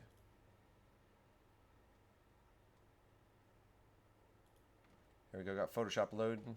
I'll put this in, and then you guys can see it. Now I got to change the colors a little bit. It probably, usually with the auto color of mine, like it actually changes it quite a bit. It's not that bright either. Just looking at it in reality, it's more like this. It's not quite as, this is not quite, it's sort of more like that from my perspective where I'm seeing it. And then, that's going to be a little bit closer to how I see it, a little bit more like that. You can see, I'm going to zoom in, you can see a little bit more of the brushwork there. Here, let's add a little bit of level to it. Yeah, it's probably more like that. Yeah, that's going to be a much closer representation on your monitor to what I was doing. So this is like, I would have to have my nose like dead on the painting to see that. But you can see sort of the brushwork, and so you can see some of the canvas texture coming through and some of the ways that it's mixing and stuff like that. Oh yeah, Nate, no problem, man. I don't think you have to prime those kind of sketchbooks. It might help, but you don't really have to. It might be a little bit more absorbent. That's the only thing with oils. That's the only downside. The other thing you can do is get a nice piece of canvas or a nice canvas, and if you're studying in oils, just study in oils, but just get rid of like the painting. Just wipe it off and then do another one, and then wipe it off and do another one. That way, you can buy a really nice canvas. And maybe like a more expensive canvas, and then just keep doing those studies. Just take pictures of them. Just take pictures of them, and then it becomes digital at that point, But you take pictures of them and that's what I've told students to do. Just wipe off, use a really good surface, paint on it, and then wipe it off like with solvent at the end of the day, and just try it again, Fantasy oil painting, yes. So I definitely would look at the artists in, the artists like in the early 1900s who did that, who were illustrators or who were, like even like people like N.C. Wyeth, people like Dean Cornwell, people that did use oil paintings like that, or who did oil paintings like that, did use oils for their stuff. I think that's a great way to go about it. I think you can look and sort of like see how they were able to simplify the forms. Even Leyendecker would do that. Leyendecker would do that kind of a thing, and so, he would definitely work in oils and all that. So that's what I would say. Look at some of the old illustrators and see how they're functioning. Even the Hildebrandt brothers, they did most of their stuff in oils. There's a lot of artists that have worked in oils. Greg Manchess is a great one. Yeah, I mean, and I think, it's. I think if you look and see their technique and the way they function and the way they simplified, I think that will help you. But yeah, look for who's even like the early like pre-Raphaelite stuff, like Waterhouse, like all of that. All of that is going to be very, very useful for you to look at as a reference. But there's a lot of simplification that happens. So a lot of simplification, and they paint for a certain distance. So you might see the painting in real life and feel like, wow, it's much looser than I thought it was going to be. And, that's normal because they paint for a certain distance. Like if you're painting a cover, or if you're painting for a Magic the Gathering card and you're painting in oils, you don't have to be super detailed. Like if you have a big canvas, it can look really simplified and sort of rough. But if you back way up across the room and it reads, that's going to be fine. That's going to be all you need for that card, right? Because the card is going to be this big when people see it. So you have to paint for the. Remember when you're painting in oils, when you're doing illustration or anything like that, make sure that you are painting for the format that it's going to be, at the end. So, James Gurney, yes, James Gurney. Let's see. Yeah, you can do spheres and do like simple shapes in oils and stuff. That's all really, really good. That all is very, very helpful, really good. Okay, so let's start with that sky. Like I said, I'm going to kind of try to move through this. Now look, Craig's got some purples in there in the sky, right? And it's fairly light. So we've got some of that going on. Like in here like that. It's coming on up here. This proportion-wise isn't going to be 100%. I'm just warning you guys because I want to move through this quickly to get the colors down so you guys can see it. Gets warmer as it goes over there, doesn't it? Let's get some yellows and a little bit of this transparent Mars red. The sky often yellows like that as it comes over. Like it does that so much. You could imagine painting a landscape doing what I'm doing right here and, interacting with it that way. And now that's very yellow, this area right here. Are you seeing this okay? Yeah, you're seeing that okay. All right, good.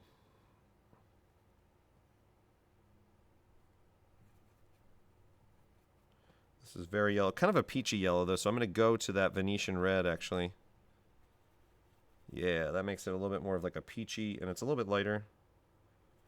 Like this, kind of come in here. Establish that. It's a little bit lighter, and then you have a bit of this mixing in. And it's a little bit lighter in some of those spots. Let's get a lighter mixture out here.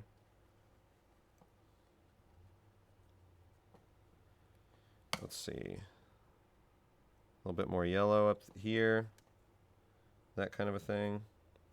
Kind of bleeds, and you see it kind of comes over here and bleeds down into there, and as it comes over, it's a little bit lighter, but it bleeds in with this blue. So in oil paints, you can totally do that. Look, you can just drag over there and do that. It's kind of hard to do that all with one stroke in digital. Like it's very difficult to get that to work the same way. This kind of bleeds over into the top of this castle as well. There and there. Now, this is definitely a darker, more pure sort of blue stroke area. It definitely is purplish, but it's a little bit darker. That's a little bit too dark. But we'll come in like this, kind of establish this, drop it in like that. Now, as it gets towards the bottom of the sky over there on the left, the bottom left of the sky right here, it actually gets a little bit more sort of, I think like turquoise. Now I'm going to get that color, but I'm going to actually go over here and just start from this white. And, you know, I got the color down, and whatever was the remnant that was on my brush sort of is there. And so now I come in, and it's too dark. It needs to be just barely hinted at. So it's kind of more like that. I'm going to make it a little bit lighter. A little bit lighter. But I'm going to be limited in value, okay? So I'm going to be limited in value because digitally you can get super bright values, right? So you can come down here and say, here's this white that's right here, and I can drop that down and do it. But that's like as white as I can get. Like that's all I can do. So you're limited, you know. You're limited. So that's tricky that way. I'm going to use. Okay, so this is, I think. See, the water that's down here in the bottom left is definitely more green. It's more of like that seafoam green. It's a warmer. It's not going to be as blue as this. So that's where you've really got to be paying attention color-wise and color family-wise to kind of get a handle on things. It's going to be somewhat more like this. I need a little bit more blue in there, but I think actually this warmer black would actually take it to where it needs to be. Yeah, it's something in between there, sort of like this. Oh, that's way too dark. That's okay. I'm going to come back over it. Look at that. See, I can come back over it with paint and come right back. And that still is a little bit too dark. They're all more closely related down there. Craig is good at that. See, that needs to be a little bit more blue. It's a little too greenish. That's fine. We can do that. Come over it, make it a little bit more blue. That's a little bit better. And then there's a lighter area that is definitely kind of grayish, but it's a lighter area in there, but it needs to be much lighter. So I'm going to wipe off that, add a little bit more medium so it sticks and adheres there, and then I'm going to go over top of this and make that a little bit lighter. There we go. This area, I'm going to start with a generalized color for the whole walkway and for the castle and stuff. You've got a fairly dark area here. This is pretty warm and dark. So I'm going to be grabbing the transparent Mars red and just adding some of this blue to get like a darker sort of brown right there. That shows up there. But I do need to capture that yellow that's cutting across there. So there's a yellow that's cutting across there that's related, but it's definitely more pale. So it's more of a pale yellow. I need to add a little bit of white. It will desaturate it, white will, and make it a bit more, it's a bit more yellow though. It'll desaturate it, but it will make it, a bit closer to this, I think. So we'll go here. It needs to be a little bit brighter, but I think when it gets brighter, it needs that yellow in it, but there's definitely more white added. So it's, he did a really good job of maintaining value relationships in this, of course, that's more yellow, I think, actually. He did a really good job of, I can even tell by doing the composition study that the values are just maintained really well, and just established really, really well. He, maintained from area to area, the value systems, wonderfully. So that's a little bit peachy for that area. That's fine. It's a little bit off, but what can you do? Let's go. This is a little bit more towards this direction right here. Kind of goes back in space. That's a little more greenish. Let's go get a little bit more of this involved. Let's go with that cadmium deep green, and get that in there. And then it gets a little bit lighter right here. So I'm trying to move quick, guys. I'm trying to move pretty quick here. And you can see I'm just establishing these things. And if you can get these big mixtures in the right place, especially if you're doing a landscape, if you can get these big mixtures in the right place, and these big colors and values and stuff, and get them in the right place, you're going to find that it will read. It will read. Okay, so then we have this actually occurring right here, too. This sort of warmer area kind of cutting through here, so it kind of cuts through there. and then it comes up. It's a little bit lighter. Want it to be a little bit more transparent, a little bit more medium there. Cuts across. It's a little more greenish, like I was saying before. Comes back at that angle, that really interesting angle. It's got those shapes that come over like that. Now this, I should have put this underneath this oranger, I'm sorry, yeah, this like yellow area. I should have put that underneath. That's fine. I can go back in, it's fine, but I should have thought about that. And I think I actually need to add cadmium orange to this to keep that color. I don't think it's a yellow. I think it's more of like a cadmium orange. And look, I'm going to wipe this off because I want a more pure and brighter color. So I'll take a little bit of that and just add it to that white bit. Want it a bit lighter. I guess I could have kept it similar. And again, like I'm limited. So I can't paint the exact way that he did on this. I can't paint on the exact way. I can't get the exact colors. You know, if I want this like really bright, like this is kind of all I can really do to get like that seafoam looking thing over there. Like I can only do a certain amount. Like you're limited with oil paints, right? So you're limited in what you can do. So you do the best with what you can. So you can load up the paint so it catches a bit more light like I'm doing over here. But that's all you can really do. Like you can't make up, or you can't make values where there are no values on this. So it's tricky that way. So you have to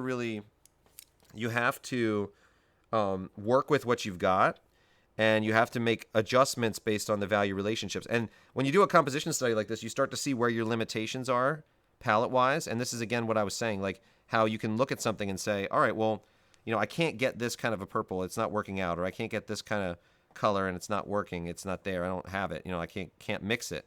So then you're like, well, what could I do to actually kind of mix that a little bit better? And you start, you know, refining your palette and adjusting things and stuff. But, you know, an oil painting is not going to, I'm totally putting my hand in this.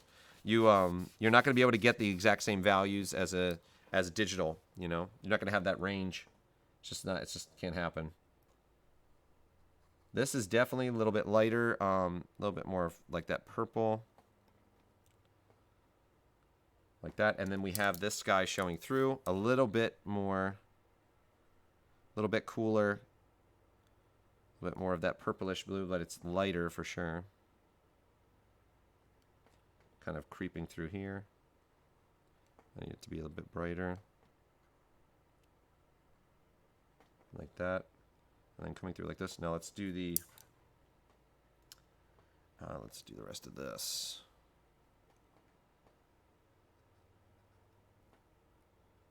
Okay, and I'm just gonna put a line down here to show you kind of where I'm ending the composition. Sort of like this. Like that. There, and then up here. And then let's do the rest. This gets darker, actually. I noticed down here. Gets a little bit more blue and gets a little bit darker, a little bit cooler. Like that. Let's get it's almost like a darker gray for the castle. So I'm going to build off of this blue that I have, but I want to desaturate it and kind of make it a little bit more purple. So I'll add some of this, but then I'm going to add some of this black to sort of get like anytime you add black to anything, it just desaturates it a lot. So it's like sort of a desaturated purple in there, and we'll see if that's pretty close. And again, I like when I think about mixing and I think about colors, I think about it in the simplest terms I can. I need a desaturated purple here, so I start with a blue, like a reddish and kind of a bluish purple kind of a thing, and then I will just say, well, black desaturates everything, so I'm going to use that, you know, and then I adjust for that, and that tends to be the way that I think about things. I think about it very elementary like that. I don't overthink it in terms of like, well, you know, this and that, and there's this kind of, you know, like this artist uses this kind of mixture, and then this one uses this, and you know, it's like, well, it's just I need this kind of a color, I need this kind of a thing, and I'm aware and looking at what I'm doing, and so when I'm aware and looking at that, I'm like, okay, this is what I need, and so I look for a color that does that. So, you know, the yellow ochre is sort of in my mind. I know yellow ochre is a more desaturated yellow. It's not a very strong mixer, and it's not a it's not a very saturated color, and it will tend to desaturate things. It's almost like what I would imagine would be like a warmer white and that sort of thing. So I can use it as like a substitute for that, like kind of like a warmer white. So that's the way I use it, and I think about that when I need something like that. That's what I reach for. And cadmium red is a very strong mixer and very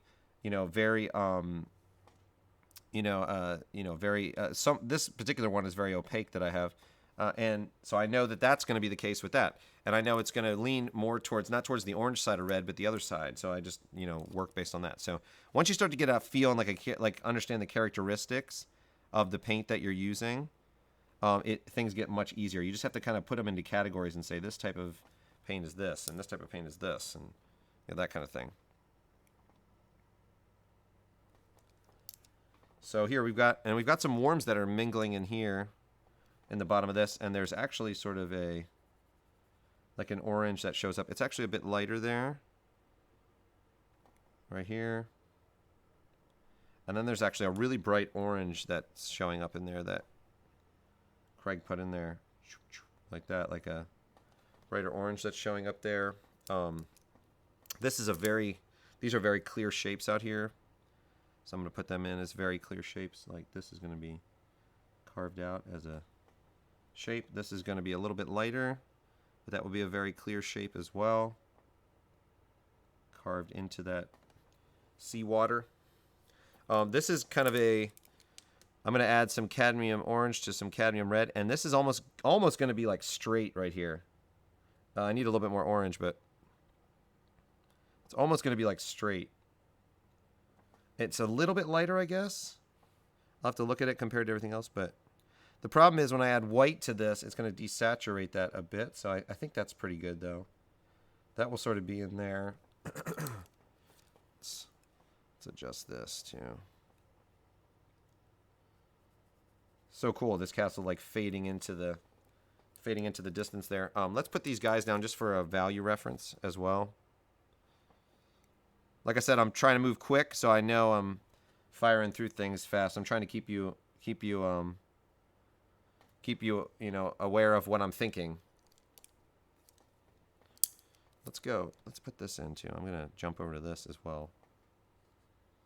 Sort of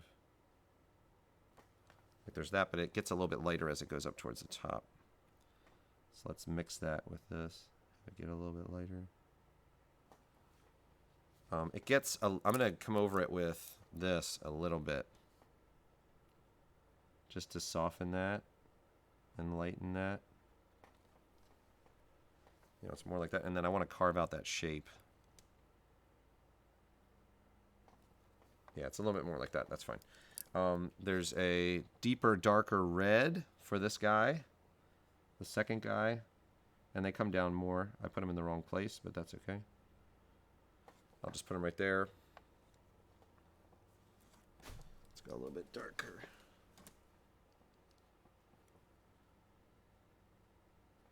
Need a little bit more medium. See how I was putting paint down? It wasn't doing anything. It wasn't like sticking on there. I need a little bit more medium, and that allows it to stick on there. Okay, so I need a lighter. I need that orange color that I had, but it needs to be lighter, and then it starts to shift a little bit more towards the purples and the blues. So it's that lighter area, but it starts to shift over there into more of like a purple. So I'm running out of space. I might need to clean this off fairly soon, but it's very light though. Let's see if that's fairly good. It's a little bit more desaturated. It might be a bit lighter. Let's try that. Yeah. Kind of shifts around there a little bit. Here and here. And I'll put this down and then bring this over so I can draw those guys over top of that. Bring this over like this. Have those guys sit on top of that again. Again, I needed to add enough medium to make this paint stick. like that. Yeah, there's a lot of colors that are mingling over here together. A lot of colors that are mingling. And see, so I'm looking through, just to save time, I'm looking through what I've already done to see if there's anything I can pull from in these mixtures that would allow me to, get that same sort of color. So I'll be like, okay, well, there's a little bit of blue there. I'll just grab that, and there's a little bit of that purple here. But I do need this to be a little bit darker. So I'll go back to the original mixtures and then come here and establish this a bit darker. This kind of comes up over there. See, I used a big brush for that, like a big brush for that. You can do that.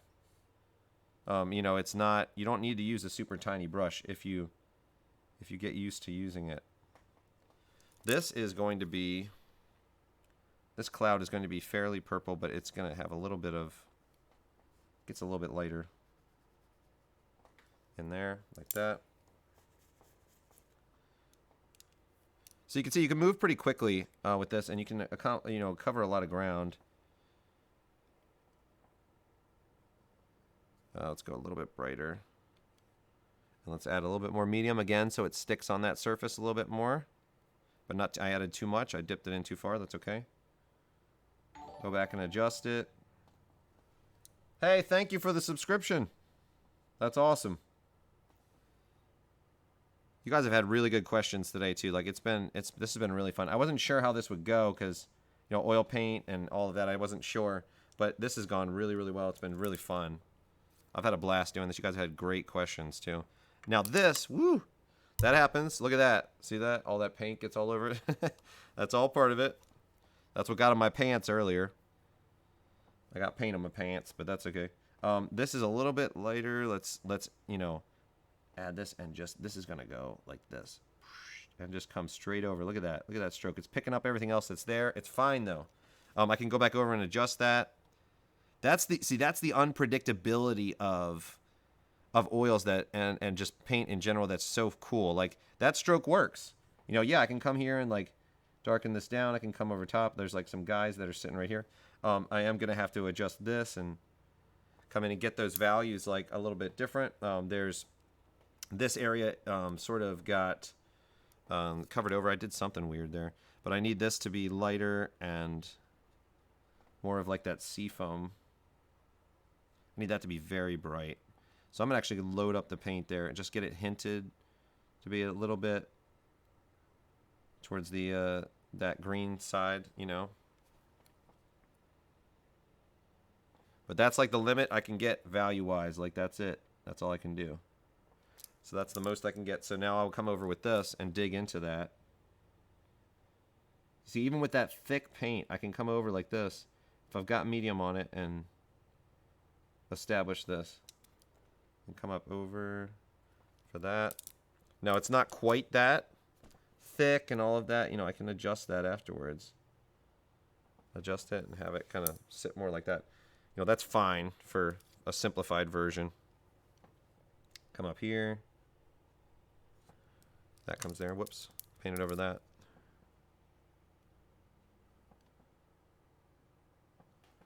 See, there's room for adjustment.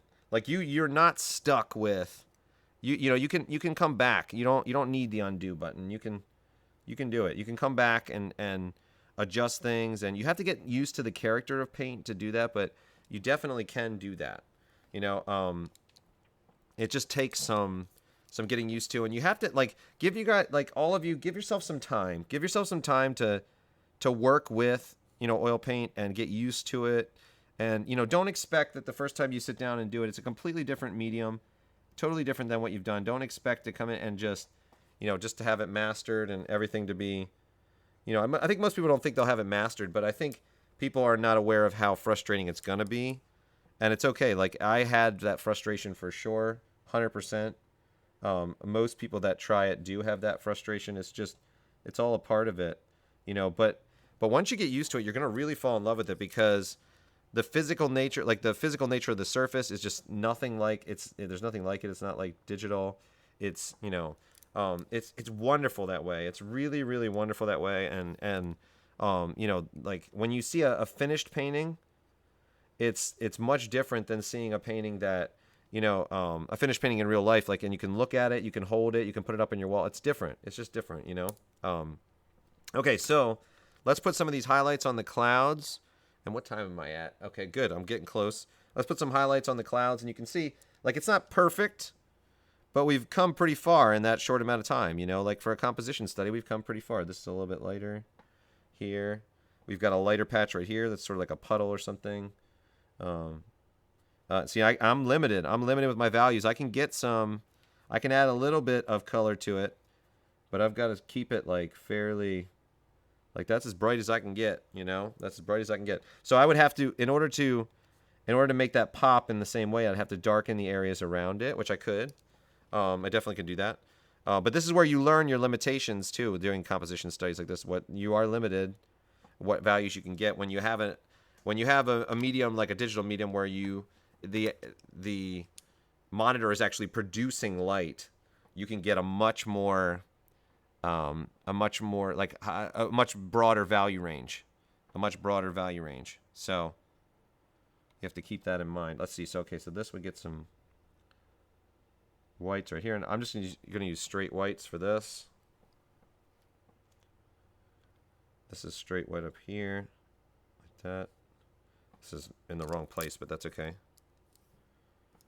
This one's in the wrong place. Yeah, like that. And then there's a little bit down there. A little bit of medium makes this adhere, makes this stick.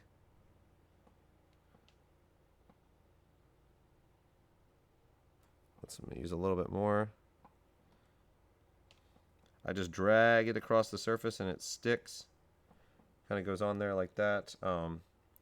These clouds would have some lighter patches on top of them. So with this. Then you have like that up here as well. But see, the more I start to touch it to the surface, the more it starts to taint that white mixture I have. So I have to be really aware. So, and I'm going to carve out these shapes and make it, oops. Yep, that happens. So let's grab a little bit more of this. I must have picked up a dark somewhere on the tip of that, which is fine. But like I said, you can always come back to it. It's not the end of the world. Just grab, a lighter value, and you can come in and you can adjust it. This is a little bit more yellow in here. But yeah, so there's more work to be done on this, but you can totally see where I'm headed. You can totally see where I'm headed, and I'd have to carve out all these individual shapes, get everything to, be much more specific. But it's a good sort of, in oils, like it's a good sort of approximation of what I'd be able to get, like doing a composition study of him, and what values I'd be able to get, where I'd be able to get to, like what color choices I'd have to make, and how I would have to go about that. It's like you can get a generalized idea of all that. This is definitely brighter in here. I'm going to put some lights in here. This is brighter right here. And then there's a little bit of a darker gray that shows up in there. But I could sit there for a long time. It'd be fun to do, as I've been doing this, I'm like, it'd be fun to do a longer study of this one. He's got a lot of cool stuff going on in this. The Zorn was good too, but this is color-wise is really interesting actually. So, yeah, so you guys can see there like sort of where I'm headed. Let me take a picture of this and show you what I'm seeing, because it looks similar to what I've got on there, but it's going to be much different when you see it close up again. So let me just get a shot real quick here. And you guys can see that. I'll bring it up on and then I'll go over some final questions, and then I'll get ready for my next one after lunch. I got to eat lunch, but I'm going to wash my hands before I eat lunch. We were just talking about that. Okay, let's see here. Let me upload this to Dropbox. Okay.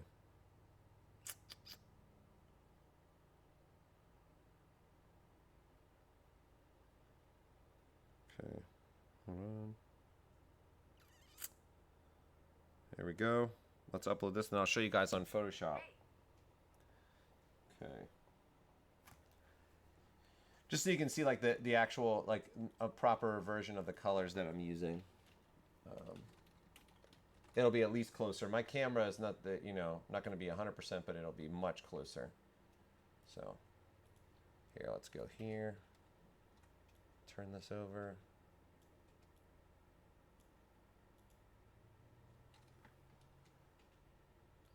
All right, I got it. And show you guys this. Yeah, so here, take a look. And you can see it like close up as well, which will be helpful. Here. Take a look there. So take a look there. So you can see sort of the color choice that I made. And this is kind of how I was seeing it. I was seeing it sort of like that when I was doing it. Now look, it's interesting because, and I notice it. Mine that I'm looking at in reality actually looks a little bit more red. So I'll show you. But I didn't go purple enough. So here I'll show you. Like mine in reality looks a little bit more like this. Probably like that is closer. But I still didn't go purple enough. He went way more purple in there, and it's way more of that side of things.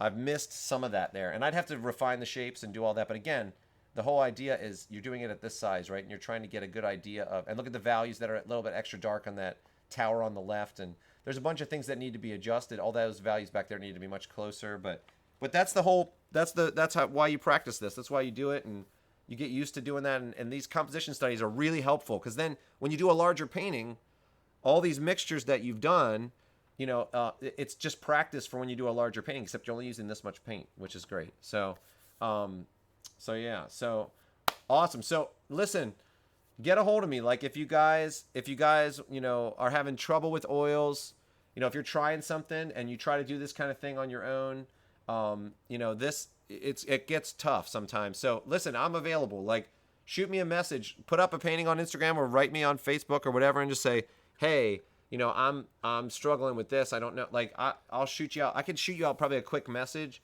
and get you comfortable with it, like, really quick. I'll show you just some of the larger paintings that I have back here. I have some back here. I'll just show you.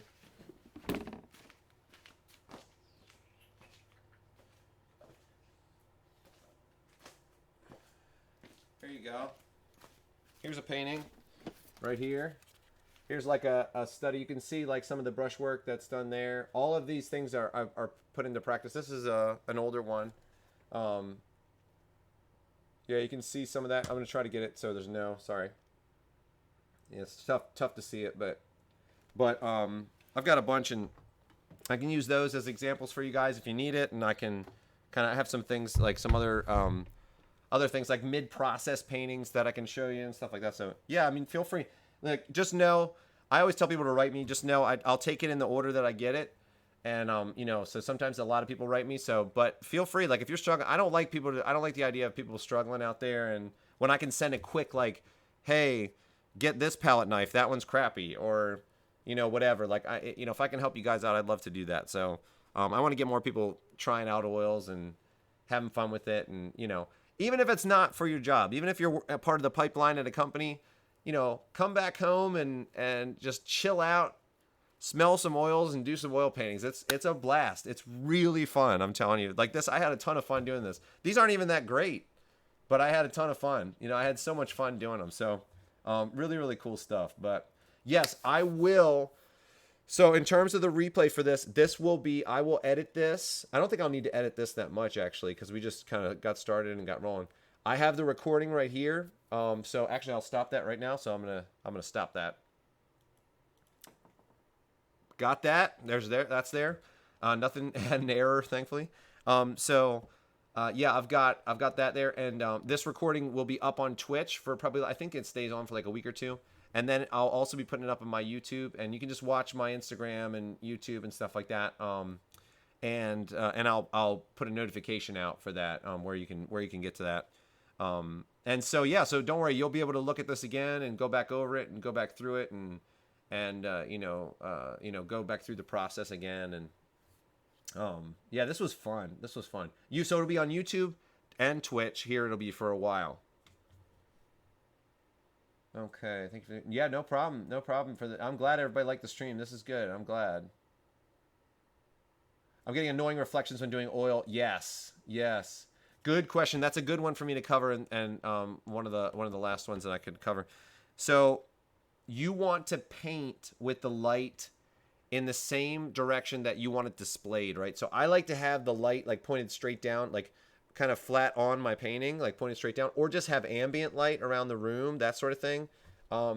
You don't want to put light like straight off to the side of your painting, because then when you show it to other people, it'll be straight up and down, and there'll be so many reflections. So that's one thing to consider. The other thing is to consider is that you have to change your brush stroke direction based on where the light's going to be. So I know that sounds weird, but that's why using these brushes is really important for me, because they keep things flat. Those keep things very flat, so all the shadows stay flat. You don't reflect the light, but you still have to account for where the light's coming from and adjust your.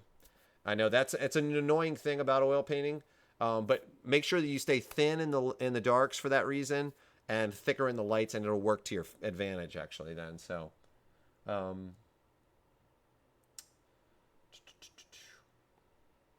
okay.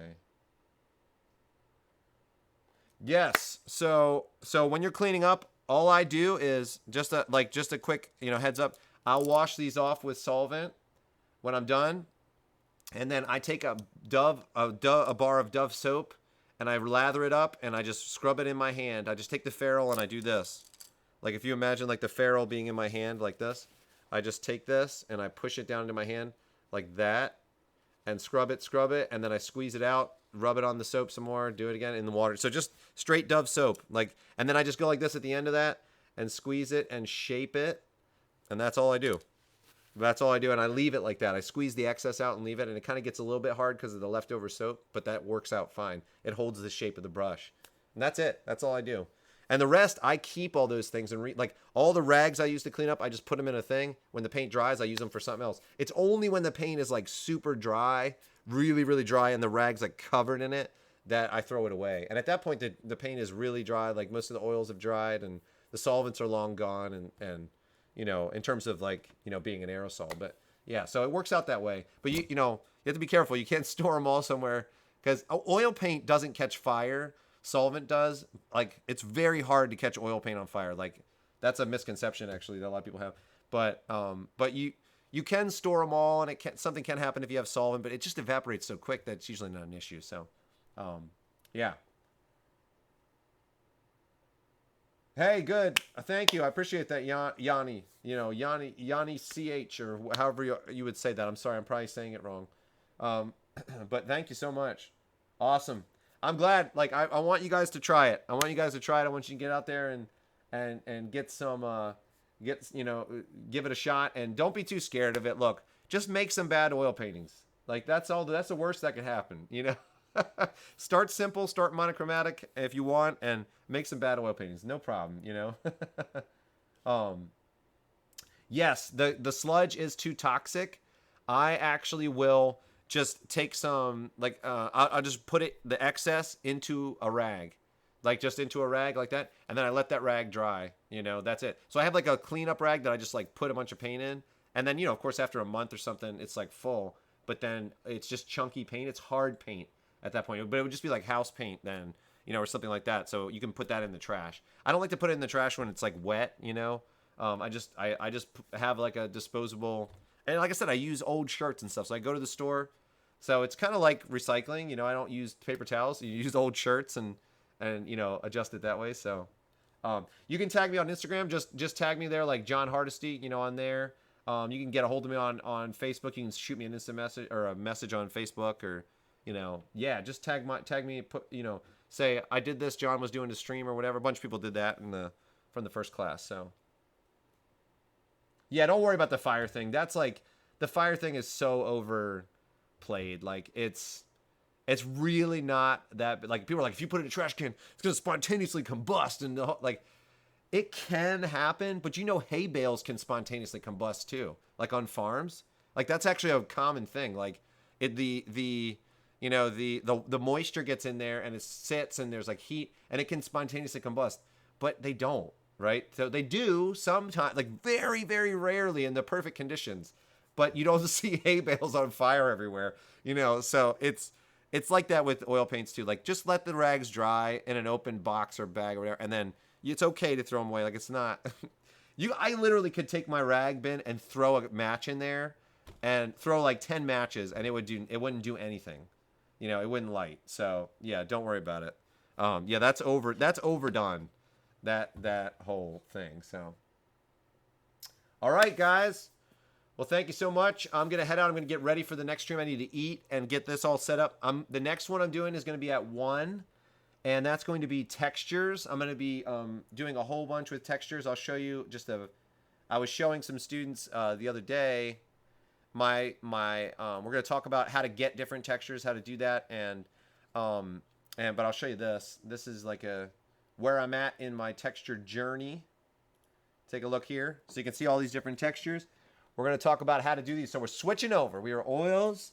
Now we're switching over to digital. Switching to the dig. Okay, so look. So you can see there all these different textures that I've been doing. So we're going to talk about how to capture different textures, keep them characteristic, and I'm going to do like I'm just going to do a lot of demos with this. I want to gather a bunch of textures and do some fun ones. So, all right, guys. So I will catch you guys then. If you missed this, if you missed this, check out right when this is done. It'll be on Twitch, and then it'll be up to my YouTube later. So you guys are awesome. Thanks so much. I will catch you guys in the next stream. See you guys later. Thanks again.